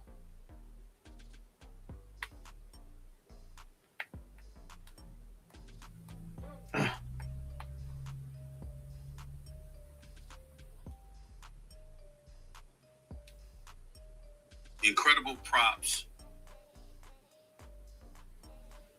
Well, good luck. Hold on, y'all investors. Hold on, investors. Hold on. Incredible props to Brian Flores from the standpoint of courage. Because it takes a lot of courage to do what he's doing, and clearly he's not doing it just for himself. Oh, yeah. He is in pursuit with a class action lawsuit, basically inviting other coaches to come in and maybe and likely express themselves and show how the conditions which he feels that he's been subjected to is similar to what a lot of black coaches have been going through for quite some time. And we all know what my position has been as it pertains to African-American coaches, particularly in the National Football League. In college football is just as, if not more egregious, at least until recently. The NFL, what I've reminded people over the last few weeks, Keyshawn, is that the Rooney Rule was instituted in 2003. When the Rooney Rule was instituted, essentially compelling you to at least interview African-American coaches and give them something close to a fair and equitable opportunity, there were 3 African-American coaches in the National Football League. We are 19 years removed from the institution and implementation of the Rooney Rule, and there is now 1 head coach. There have been about 7 or 8 openings this offseason for NFL head coaches. 5 people have been hired. None of them have been black as a head coach. And so when we look at it from that perspective, it is clearly alarming. Now, let me get down to this. There are people that are saying Brian Flores doesn't have much of a case. You heard the National Football League say it's meritless. I'm not buying that one bit. I'm familiar with court proceedings and what have you, and there's something called summary judgment. And I believe that man is going to get past that. He is going to get past summary judgment. And there is going to be some explanations that the NFL is going to be required to disseminate. Bottom line, number one. Number two, the New York Giants, we don't know the facts. We have to hold out. But let me say this to the New York Giants. As an organization, when it comes to black coaches, I don't believe a damn word you have to say. There's nobody more incriminating than the New York Giants. We are in the year 2022, okay? All of these years, damn near a century, for crying out loud. Football has a century. Football has existed. There's one franchise that has not had one single black coach. As the New York Giants. And we don't even want to get started. I know you had a black GM, but you have never hired a black coach. When you're talking about 53 men on the roster, practice squad, and everything like that, basically you're talking about you don't trust an African-American to be a leader of men. That's the Giants organization. Okay? So nobody's giving you the benefit of the doubt. You better be able to prove something, and that's something else. Denver Broncos, different matter. Okay, when you're talking about John Elway being disheveled and looking the way that he looked and accusing him of being inebriated or whatever the case may be, I'm not getting into all of that. What I will say to you is this, Key. The most damning thing that was said that I peeled from this lawsuit is Stephen Ross, the owner for the Miami Dolphins. The guy that has this organization, I want to make sure I look it up. Just remember, the Ross Initiative in Sports for Equality. Okay? This is what Stephen Ross, the owner of the Miami Dolphins, has created. He's contributed millions upon millions of dollars to the cause on behalf of African Americans. And you hired Brian Flores. You have a black GM in Chris Greer. And that is the guy that is being accused in a lawsuit of going up to Brian Flores and encouraging him to throw games, to lose games on purpose, and even offering him $100,000 for every game that he lost. If that is found to be true, Stephen Ross can no longer be an owner for an NFL franchise. He's got to go. If that is true, and only if that is true, he's got to go. You talking about compromising the integrity of competition? Yes. He would be in flagrant violation of that. There would be no excuse Come on to with keep it. him on as an owner. And oh, by the way, it would open up an avenue that Brian Flores clearly is interested in broaching. And that's in getting minority ownership, meaning black ownership in the NFL. There's plenty of owners Black Diamond. that don't own the team by themselves. They got a group that all put in their money, and there's enough black folks around that want to have an ownership stake in an NFL franchise. Yes. And one of the ways to make that happen is Stephen Ross being gone. I'm not encouraging him to be gone, Keyshawn, if this isn't true. But if this is true, Stephen Ross has got to go. Come on with it. Cannot stay on as owner of the National Football League team. Keisha, before you jump in, I just want to say one thing. The jump back as well, and that was Geno Smith. Key? Well, look, in terms of the Miami Dolphins, I think we all know Jeff Saturday, myself, and others who played the game. Coaches coach to win. They don't coach to lose football games at all. I understand you wanted the tank to get a better quarterback, a better draft position, but that wasn't going to clearly happen with Brian Flores because he didn't do it. The team started off poor, as you can see, but then they eventually got better over time because they fought for him. So that just goes to show you right there the character of Brian Flores and his ability to get those guys to play for him. Now, in terms of the Giants situation, I don't know enough about it. There's more to come out clearly in this situation. But if somebody is going to run a class action lawsuit against the NFL and other 32 teams in the National Football League, he certainly has something. There's something there that does not sit right. Come on. We can look at it, Stephen A. and Jeff, in recent history in the National Football League. People are paired together. General managers are paired with coaches that they hire, whether it's John Lynch and Kyle Shanahan, whether it's what just happened with the Raiders, the Buffalo Bills and Sean McDermott along with Brandon Beane, and now you're looking at the Giants situation when they came over from Buffalo. Now all of a sudden, Brian Dable becomes a head coach. He was essentially, in my opinion, a dead man walking as a head coach, Brian Flores. Even though he did the Zoom interview on that Monday and was scheduled on that Thursday and got the text messages from Bill Belichick. Bill Belichick would have texted me the same thing if I would have been hired. Congratulations, Keyshawn. All Bill Belichick was doing was congratulating one of his former assistants, not realizing it was the wrong Brian. Head coach. Dang. So we know there's a lot to uncover here, like Stephen A. said, and we'll eventually get to it because this story is just beginning. It is nowhere near the end. Woo! And guess what? And guess what? And guess what? Joined by Brian Flores. That was 4 years ago. And when Keyshawn Johnson just made that statement, guess what? That just picked up this week here. So even though it took, 4 years to get to this point, I'm glad that Brian Flores, he stuck with the fight. And when he got it now, 3 years ago for that motion for discovery, he kept the course. That's why we even having these conversations this week here. So yeah. It's about to get nasty, y'all. This about to get nasty. Yes, and also regarding the Euler oregano, that's very good. I do take it. It's very good. It's very good. It's very good. It's very good. It is very good. Yes, I'm very also deep in holistics. Stephen A is right. Giants alone, though New England, most definitely. That's why I want to see the list of the 25 teams that was subpoenaed. Why they let that go? Dolphins hot in trouble over Brady boat thing, and Flores was having none of it. Boat thing? What happened with the boat thing? I'm also buried into the Holy Scripture to teach us through Luke, the physician. Yes, I have a garden. Understand? Okay, I got it now. I got it now. I got it now. I'm a little late. Come on, 420. We gave you 1 hour and 56 minutes to get in this room, but you are here. We've been having an awesome night here. We've been awesome a night here, but thank you, 420, for doing the drop in on this Friday. Garden of Life organic oil oregano.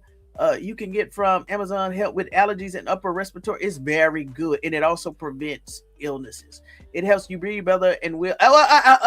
And just to let you know, I'm not a doctor. I'm not a physician. We're just having regular conversations. I'm not saying anybody. I'm not promoting anything. We just having a discussion, okay? I don't want nobody to come back and say, I heard it on Tony Talks, vested up oil of oregano. And I'm like, dang, is that what got my channel taken down, not the NFL? So, hey, we're just talking about something that at least 2 or 3 of us use in here. So this is just a conversation. I'm not promoting it. This is just a conversation. Mel, you'd be amazed. I agree with that. I agree with that. Raiders tank last year, lost it to. We know that, but listen, what did Cam Newton say? What did Cam Newton say? It was the Raiders and it was the Saints. Remember Cam Newton? I played that clip. Cam Newton had said when they actually saw and they dug a little bit deeper regarding Mendoza, they said, nah, the Saints said, nah, Raiders, you can have him. That's when they started winning the games. Cam Newton said that himself. Yes, the Raiders tanked. The Saints was trying to tank another team. But when they actually got into the weeds of Mendoza, they was like, nah, you can have him, Raiders. Let's go in and start winning. And that's why, because if you go back and watch the winning records last year, week by week, the Saints was losing just like the Raiders and a few other teams. But at the end of the season, that's why the Raiders was number 1 and the Saints was number 8. They started winning balls. They were like, nah, Mendoza is not for us. That's why Tyler showed. Come on with it. Especially when they benched Crosby. Yeah, he was left out the bat. Yeah. That Dolphin thing, they took a couple of draft picks from them. And are you talking about the flake gate? The ball deflate gate? What's the boat thing? Let's see here. Doing my research as I listen. I'm trying to look for they won't show it. Let me know if you find it, Donna, but they won't show it. I know it's the Broncos, it's the Giants, it's the Dolphins, and they released about three other names. Let's see here. Brady met Dolphins owner and Flores on a boat. Oh gosh. Brady met Dolphins owner and Flores on a boat, and Flores got hot with ownership over it because he knew it was illegal and temperate. And isn't it funny that Tom Brady, what is he over there at? They say he's part of some type of financial role he has over there, but no, we think it's much more. But he definitely has stakes in the Raiders. So yeah, matter of fact, the Department of Justice need to talk to him too. Department of Justice, you need to talk to Tom Brady too. Amen. We're not selling. Amen. We're not selling nothing over here. Yes, that what took my channel. Whoa! You had a channel? Donna, see you had a. What happened? I didn't know you had a channel. What happened, Donna? See, I didn't know you had a channel. You know, I would have promoted your channel like I promoted Lady Z channel and any other Vestal in here. I gotta know your story. What happened? Please, if you're comfortable with it, tomorrow when we have the members only meeting, please, I would like to know, if you don't mind, letting us know what happened. The NFL fraudulent league 420. You've been missed in here. We've been cutting up in here. Blind Beauty even came in here. She was out there. She was out there judging a rap concert. She even dropped in and did the drop in on Friday. Doing a we started talking about holistic. Man, that's what it was. I heard about. I didn't know they took the whole channel down for that. For talking holistic. Oh my gosh. Mark the Shark Tank endorsement. Really? Thank you for that. Donna Dane said, yeah, that's messed up. Wow. Saints, Jets. Thank you too, man. Saints, Jets, Raiders, Giants, and Redskins. Basically, everyone who got their higher picks. Are you saying that's the team that we do know of out of the 25? Saints, Jets, Raiders, Giants, and y'all, I'm surprised that the Cleveland Browns has been not publicly named. But you can't tell me they're not part of that 25. They got to be part of that 25. Here we're talking about before the predict. Wow, you didn't what you call it? Good gracious, you didn't appeal that. Dang, Donna, they should have blocked the guy who's.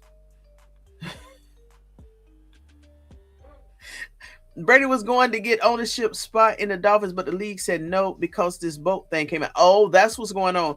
Flores squawked, and they fired and forced him out. That's when Brady went to. Noted. Okay. Okay, Evelyn, I'm gonna read yours. You know I'm gonna read yours. The reason why I'm not gonna put it up here. This is probably 15 channel. I'm not a. Jeez. Okay. Oh, okay. All right. So let me see here. Let me do this right here. Let me see how many. I'm gonna let y'all go, Vessels. What has it been? It's been 2 hours and 34 minutes. Let me go ahead. I just want to get a list of all of the black NFL head coaches ever. NFL list of black head coaches.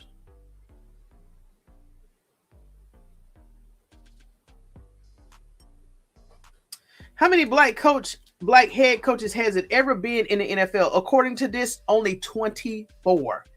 Only 24. Only 24. The Afro-American head coaches are, I don't know what that percentage is in the regular season.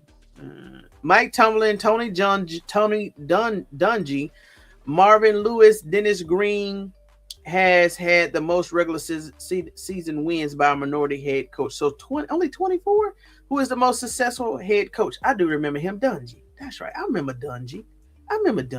He was the slimmer guy. I remember Dungy. Who was the first black head coach in the NFL? Pollard. As a member of the new league, Pollard immediately earned a place in pro football history as one of just two African Americans in the league. Good gracious. That long ago?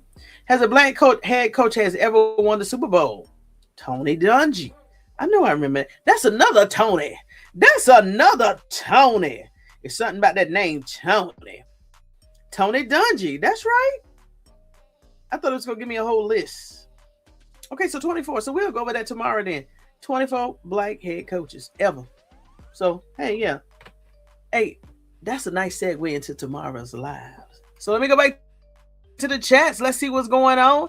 And I'm going to let y'all go, Vestas.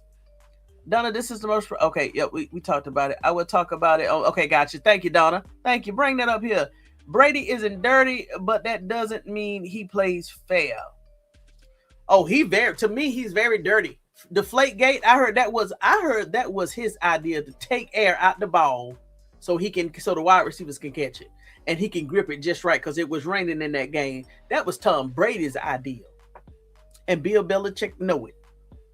Jimmy Haslam that's what it was. That's the 3%. So going back to all the vessels that have stayed here, thank you for that. Browns, Bills, and Chargers, all minority owners by an investigation group. So going back to my question, when has ever 3% been larger? I think I worded it more significant. So if you don't know what just happened this week or last week or whenever, because the news just came out, the Cleveland Browns, Jimmy Haslam has sold 3% of ownership to a private equity firm. I forgot what the firm is called. Now, the investor that told me about this, I think we had a conversation about this. But why is this significant? Even if, let's say, DeShaun Watson, he gets his few games out of the way or whatever the case may be. Why would anybody, any business, do a deal with the Cleveland Browns of this magnitude? Well, Tony Talks vested up. That's only 3%. Yeah, it's only 3%. But see, they looking at the future. And in order for them to buy this, let's go on a business mindset. The Cleveland Browns had to tell them exactly, provide them a roadmap, a way they see themselves in 5 years, 10 years, or 15 years. And you know, for that company to buy 3% of the Cleveland Browns, you know the Cleveland Browns, they had to tell them that Shedeur Sanders is the franchise quarterback of the future. And I'm pretty sure that's in writing. Unless they have some conditions or stipulations of him, possibly getting major injury. But ain't no company coming to buy the Cleveland Browns. They done had that meeting behind that scenes. Shedeur Sanders, based off this alone. Because what company is going to buy any stock in any team if they don't know who the future quarterback is? And do you think that the Cleveland Browns or any business would entertain the Cleveland Browns if they know that the Cleveland Browns may go back and go through again, once again, year to year, picking up new quarterbacks, and you're not going to get no revenue? This right here is a sign, a business indicator that Shedeur Sanders is being, how can I say, shared or promoted as the franchise quarterback of the future for the Cleveland Browns behind the scenes. So if anybody says that 3% is not significant, just bring this up. 3%. And 3% right now may not be a lot of things. Like I said, I don't know what 3% of how much, how much it was that they had to turn over, or whatever the transaction cost was to buy the 3%. But let's just say, I don't know, 50 million, 60 million, 200 million, 300 million, whatever the number is. Imagine when they get that new stadium and Shedeur Sanders is packing that out. And they got some playoff games, had a Super Bowl run. Probably could already have a Super Bowl under the belt. Them millions for to turn into billions. Shedeur Sanders is the franchise quarterback for the Cleveland Browns in the future. So thank you, Evelyn, for bringing that back up. Thank you for that. Thank you for that. Jim Lee Haslam. So come on. I listen, people used to call them the clowns in the past, but they definitely the Browns now. They the new Cleveland Browns. Listen. Browns, Bills, and Chargers are all minority owners, minority owned by an investment group. What time tomorrow? I'm tired to the party. Peter, you just coming in. Golly. Oh, for the members only, I'm going to say 5 o'clock. I'll probably do that 4:45. Let's say try 4:45 because it's going to be storming here all weekend, but 4:45 is members only. I'm going to do a 4:45. So I'm going to try to, I'm going to go ahead and change that time. Warren Sapp gave a Super Bowl ring to Tony Dungy. Tony Dungy, gotcha. Haslam is taking a little cash back from the Browns, getting that bump from the new stadium. Okay, two-man. Oh, that's probably what they're using also to bill. Two-man inflated gate braided. That's right. Is a cheater. I never respected his play after that. Come on, Maria. And how he did Shedeur during the draft. I have no respect for him. He lied about knowing what. Come on with it. Skip Bayless lit Tom Brady up. And all Tom Brady could do was just cuss him out on national stage. Tom Brady is just a disgrace. Haslam has lawsuits out there, and I've been digging them up. Besides that, Flying in Jays, I'm looking for him, Elon. Trust me, I'm looking for him. Matter of fact, tomorrow live, not the members only. And members only, we can talk about anything behind the scenes. Whatever you want to talk about, hey, this your show. We just go talk and laugh and get it out. But tomorrow's show, I'm going to be seeing, besides the Flying Jays lawsuit, what other lawsuits, what else has Jimmy Haslam had his hands in? And maybe bringing Shedeur Sanders is a good coming. You know how they say they do it. In order to balance out that bad coming, they got to do some good coming. We shall see what Jimmy got in his closet. Maria S., that's why Shedeur mentioned Michael Vick's state. That's right. Shady Brady, that's right. And don't forget Jeff Blake, Shedeur Sanders' first quarterback ever coach in high school, probably middle school, elementary school. Jeff Blake. Yes. Shedeur didn't even promote his clothes anymore. Good. I'm glad he separated from that, because if y'all don't know what Donna and I talking about, Shedeur before this draft here, Shedeur was promoting Tom Brady's business, and I didn't even know it was closed. But yeah, Shedeur Sanders was a spokesmanship for promoter or whatever for Tom Brady. And now I'm glad he separated for Tom Brady. Thank you for that. Thank you for that. Thank you. I met him and his wife and son before the divorce. Remember the Brazilian American, the Tom Brady. And yeah, I can't argue. I was Tom Brady fan for something. You could have had Tom Brady. To him, didn't have any special league treatment. I do not like a Tom Brady.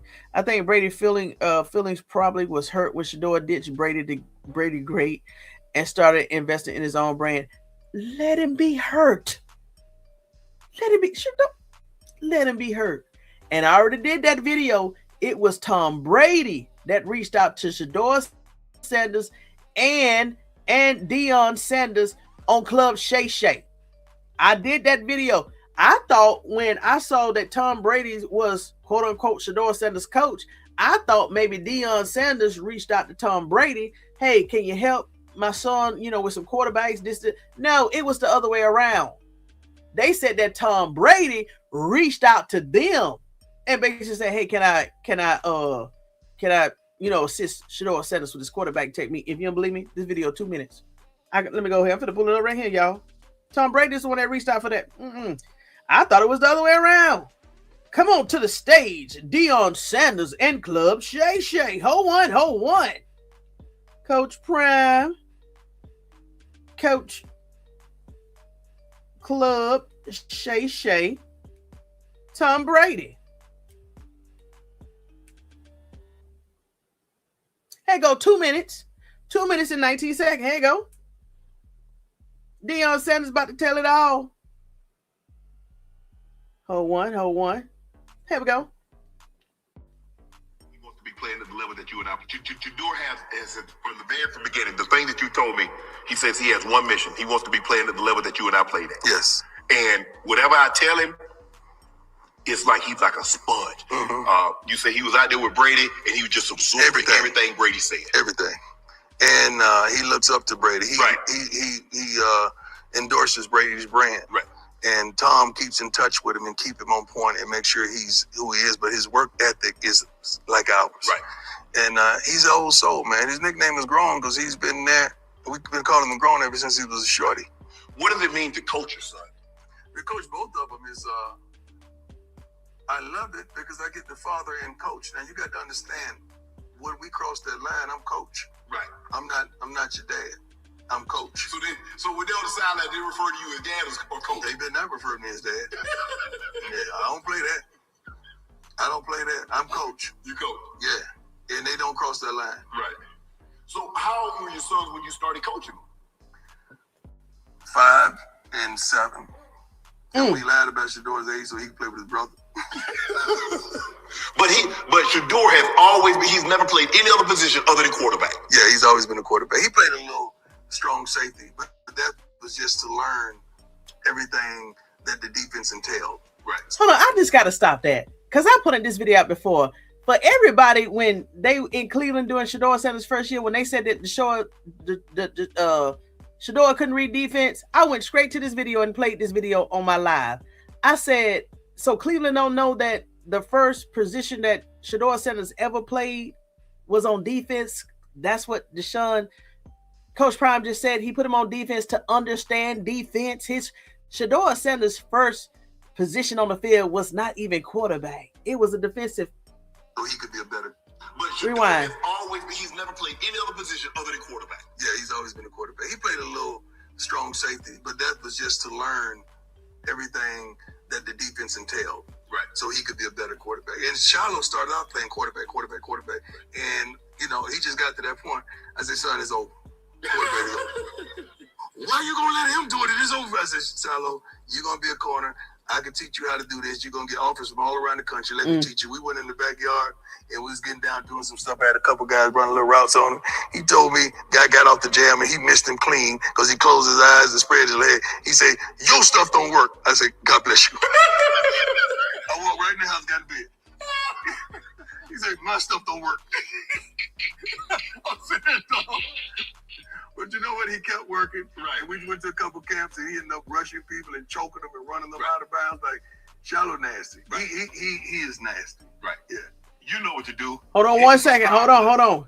Because it was one I found that clip where he said that Tom Brady reached out to them.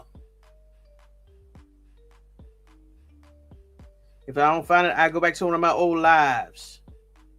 Because I got that proof. I heard it come out of DeShaun, I'm going to say Coach Prime's mouth. Tom Brady reached out to them. But I know what video that is. So you don't have to worry about that. And if not, here is the thumbnail for the video. This is what I'm going to reference tomorrow. This is it right here. That's the thumbnail. And it came out 3 years ago. DeShaun Sanders received his flowers from Shannon Sharp, episode 65, the full episode, and it's 1 minute and 34 minutes long. So we're going to dissect that. But in this video, you're going to hear him say that Tom Brady reached out to the Sanders family, not the other way around. And based off what me and Donna was just talking about, you heard it come out of Coach Prime's own lips that it was that Shedeur Sanders embraced Tom Brady brand. There it is. All right, then we'll go ahead and read these chats, and I'm going to go ahead and let you go. Let's see here. Shedeur Sanders made history in 2022 as being the first ever collegiate athlete to sign a name NIL deal endorsement with Tom Brady. Oh, there it is. Thank you. Thank you very much. There it is. Thank you. Let's see here. Miss Tony. Hey, what's up, Elaine? Miss Tony, can you, What She Said Sports and Auntie Faye do a segment together once a week? It would be so cool to hear the women on Shedeur Sanders and others. You're the one that call it the saloon.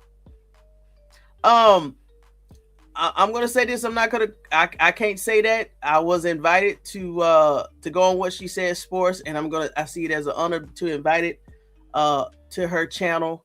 There's a story behind What She Said Sports and everything like that. So hey, it's something to consider in the future. Maria S is coming to the forefront. It's called Downfall Shame Ritual. Remember how they did Kobe Bryant? Oh, y'all see, that's so to all the members only. See, that's the stuff I want to talk about behind the scenes. I want y'all to talk about this stuff behind the scenes. Ooh, and y'all, do y'all know? And I'm glad you brought this up here, Evelyn. Do you know there's a TikToker, and I watch his name. I forgot his name. But he goes around and he compare like birthmarks and face marks. He says, y'all get this, y'all.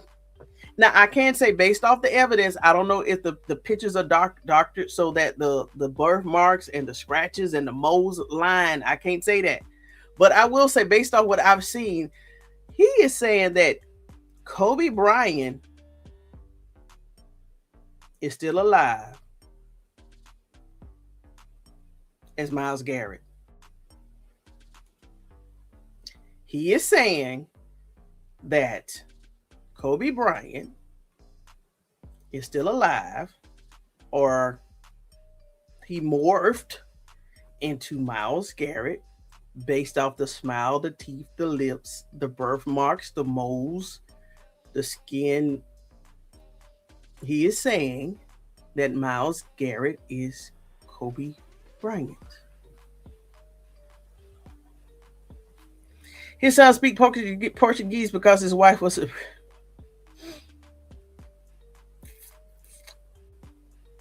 Does anyone believe that Deion has been quiet behind this? You know he hasn't. Hold on. Does anyone believe that Deion has been quiet behind the bull jump for the... I think he's been holding it together. This is something we go talk about behind the scenes, Mel. I think he's been holding it together because he sounded very frustrated in that G. Bush interview. Very frustrated in that G. Bush interview. Very frustrated in that G. Bush interview. I don't think he knew it was coming. To me, we may think he's been quiet, but Deion Sanders, I think he's just been smiling a lot, but he's been going through a lot of pain. My opinion, we could talk about it behind the scenes. I think behind the scenes, him and the family has been cracking, and they eventually had to let it out, which is why Shiloh was speaking. Remember, Bucky was speaking first. Shiloh spoke after that, about 1 or 2 weeks after that. And then when Deion Sanders came back for St. Croix, even he spoke out. And guess what? Since he spoke out, how many people is talking about Shedeur Sanders now in a negative way? Today is 1 week when we marked Deion Sanders, and we sat around last Friday to see what somebody in Cleveland was going to be foolish and speak against Shedeur Sanders, and not one person in Cleveland has said something crazy regarding, have they lied? Yeah. But now they focusing more on DeShaun Watson. They got Coach Prime's message.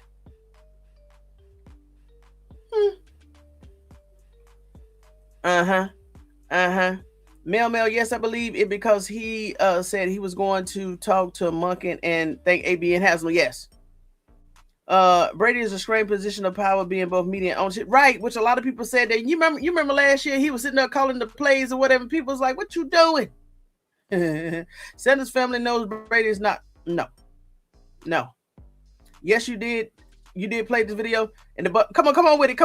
But but there's another video that I played, and I put it all together. But I got Coach Prime saying exactly what. Thank you for that, Elder. I know you've been here since day one, so thank you for that. Too, man. That's why I call him Shedeur Brady. And have you seen the other players coming out and said something? Your dad was the best defense coverage guy in the NFL. Yeah, you're gonna start there. Of course, that's what he knows the best. Why wouldn't Coach Prime start his sons where he knows the best? Todd Monken, two man. Other players was coming out on behalf of Shedeur and Shedeur Brady was right. Something dirty happened behind closed doors, and we won't know unless somebody leaks it. I agree with you, too, man. I agree with you. Miles, here we go. Here we go. Oh, what you say? Myles Garrett had some Black Mama vibes when. Conspiracy theorists. Tell you what, I'll play that video behind and members only live tomorrow. I'll play that video. I'll play that video. Put a link so y'all can go see it. I go 2 man. For a loading. Okay. Miles does look like. He said the hairline and mole and the smile and the lips. I'm trying to tell you now, if the photos was doctored, okay, they trying to make it fit. But if those photos was not doctored, there's some stuff that I saw myself like it cannot be refuted. I'm like, the possibility of having 2 people have that particular mark in that particular same place, and you know what I'm talking about? 0.000001. But hey, Peter does said Miles look like a giant Kobe Bryant. What is he smoking? Say what now? I'm trying to tell you. Listen. Let me tell you. I'm trying to tell you. Hold on. Let me see here. When I leave, because I'm about to end this right here. Let me go ahead and tell you. Let me see if I can pull it up and I'll tell you what type in YouTube. She said what now? Hold on. Kobe Bryant is Myles Garrett. See, this is the stuff I want to talk about behind the scenes. His name. Oh gosh. I'm not saying. I'm just showing. Kobe Bryant, Myles Garrett of the Cleveland Browns. They kind of look alike, right? They kind of look really alike.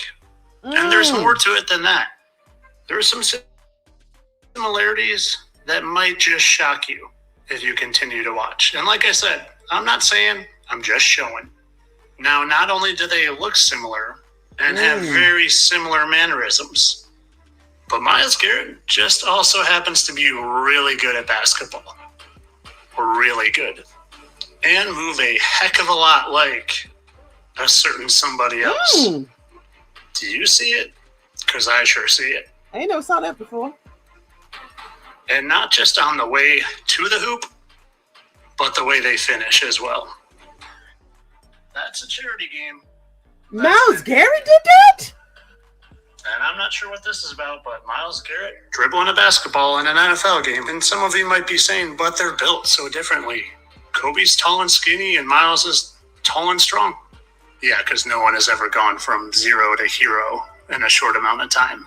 And that's a funny hand symbol they're both making. I wish I knew what that meant.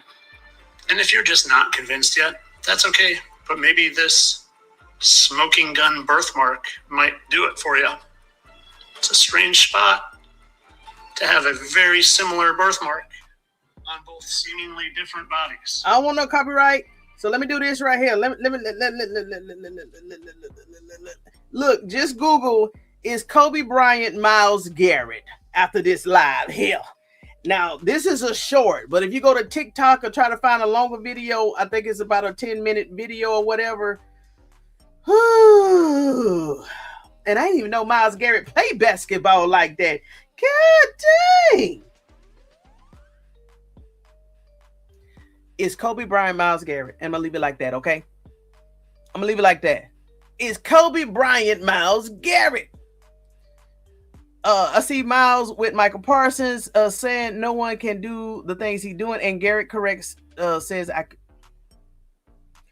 after Deion said he knows who put those lies out about Shedeur, the loudest sit in the room. Whoo! Good observation. Good observation. Everybody be quiet. Everybody be quiet. Even the NFL. Even all them other networks. Very quiet. Now, it was one fool that said that we already talked about that coach, that other coach, JB, whatever his channel is, said, blah, blah, blah, blah, blah, blah, blah, blah, blah, blah, blah, blah. Be quiet. You just making a lot of noise. But besides him, they've been quiet. They've been quiet. Maybe when DeShaun Sanders came out and they knew he came out with that interview, they're like, hold on, whoa. We pushed a little too hard. Let's just back up. And maybe that's why the Cleveland Browns, it's not even, the Cleveland Brown media, it's not really even showing Shedeur, even talking about Shedeur Sanders no more, because everybody got that alert. Hold on, you have poked the bear. The sleeping giant is awake. And Coach Brian, shh, it's been quiet. And guess what? I think they're going to keep it that way, at least until mandatory minicamp. Now I'm talking like him, until rookie minicamp. It's been quiet. Don't rock. Listen, AI is a real thing. They doctor everything now. Remember, KKK was quiet for a few days. We just said that. Hey, but from what I gathered, that was Myles Garrett on that basketball court. That was Myles Garrett dunking. That was Myles Garrett. And Myles Garrett even did a basketball move on the football field. I don't think that part was AI. Now the birthmarks and everything, yeah. But they did have. But did y'all see the mannerisms though? Well, that's one thing that can't be doctored is mannerisms. I'm just saying. Entertainment purposes only. I'm just saying. Let's keep going. They could be distant relatives. Right. They could be relatives. That is so true. Did you see those two redheads, white pro baseball players that look exactly alike and not even related? Right. I agree with you. But he thinks that they're the same person, aka fallen angels. Myles Garrett is a monster athlete. Yes, he is. Can y'all imagine the babies? Big, strong babies. Oh, I love big, strong babies. There it is.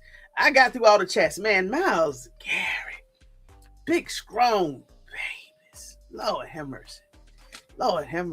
There it is, y'all. I'm done with the chat. Let's see here. I'm done with the chat. There we go. Oh, hold on. I remember back when Joe Montana was coming into the NFL, they didn't want to give him a starting job, but early on he was cool, Joe, because he was good at 2-minute drills under pressure. Shedeur Sanders has the same vibes, right? I wouldn't even compare him to Tom Brady. I wouldn't even want him to be compared to a snake. But yeah, thank you for that. Joe Montana. I love Joe Montana. Joe Montana was one of the first football players that I enjoyed. And this was way back when I was a small girl. But wasn't he the famous quarterback for the Dolphins? Yeah, he was the Dolphins quarterback, right? When I think he was a little girl. I think that's the one who was a quarterback in the 80s. If so, I used to love Joe Montana. I think that's when I actually fell in love with football. When I saw Joe Montana and Coach Prime play football. Yeah. So that's it, Vestas. That's it. I got through the chat. And the storm has subsided. The storm is over. Still gonna rain though. But for members only, tomorrow I'm going live at 4:45, and we go talk behind the scenes. And to the investors that are not members, I'm still going to try to do my live. But if it goes down in the back live, I'll be back Sunday. Because normally we be behind the scenes 3 hours plus getting it in. So to the regular viewers, investors, if I'm not back on live on tomorrow night, just know that the members still got me in the background hostage, and I'll be back Sunday. So to all of my silent watchers, thank you so much. To all of the silent haters that watch the channel too, thank you also. Seriously, I'm being genuine. Thank you. Thank you so much. We are moving forward in the YouTube streets, and I appreciate all your support and your time and all your engagements in the chats. Thank you so much. And I mean that. I truly mean that. Make sure you don't got no other chats. I like Joe Montana. He was cool. Dolphins was that. Okay, so I liked it, both of them. So, yep, the 49ers and the Dolphins. Joe Montana, you're right. When Michael Jackson in the 80s, when he was hot and popping and he took that Jet magazine and he had the 49er San Francisco jacket on, that's when I fell in love with Joe Montana. So I know it's Joe Montana and Dan Marino. Gotcha. About to rewind. Yeah, you got to rewind. Make sure you get your notes, your drink, and your vest, because we did something tonight, Peter Supernatural. And make sure everybody, if you're still in the live, go ahead and hit the like button, hit the like button. Yeah. Good night. All right, everybody. Until next time, make sure you get your notes, your drink, and your vest, and come back, stay up with Tony Talks Vested Up, Compelling Sports Edge, and stay vested up, Compelling Sports Edge. All right, investors, I'll see you later. Y'all got me up here almost at midnight. Boy, that's a shame. And y'all know I'm supposed to be in the bed at 7 p.m. just like Coach Prime. 7 p.m. I got an old soul. All right, investors, come on with it.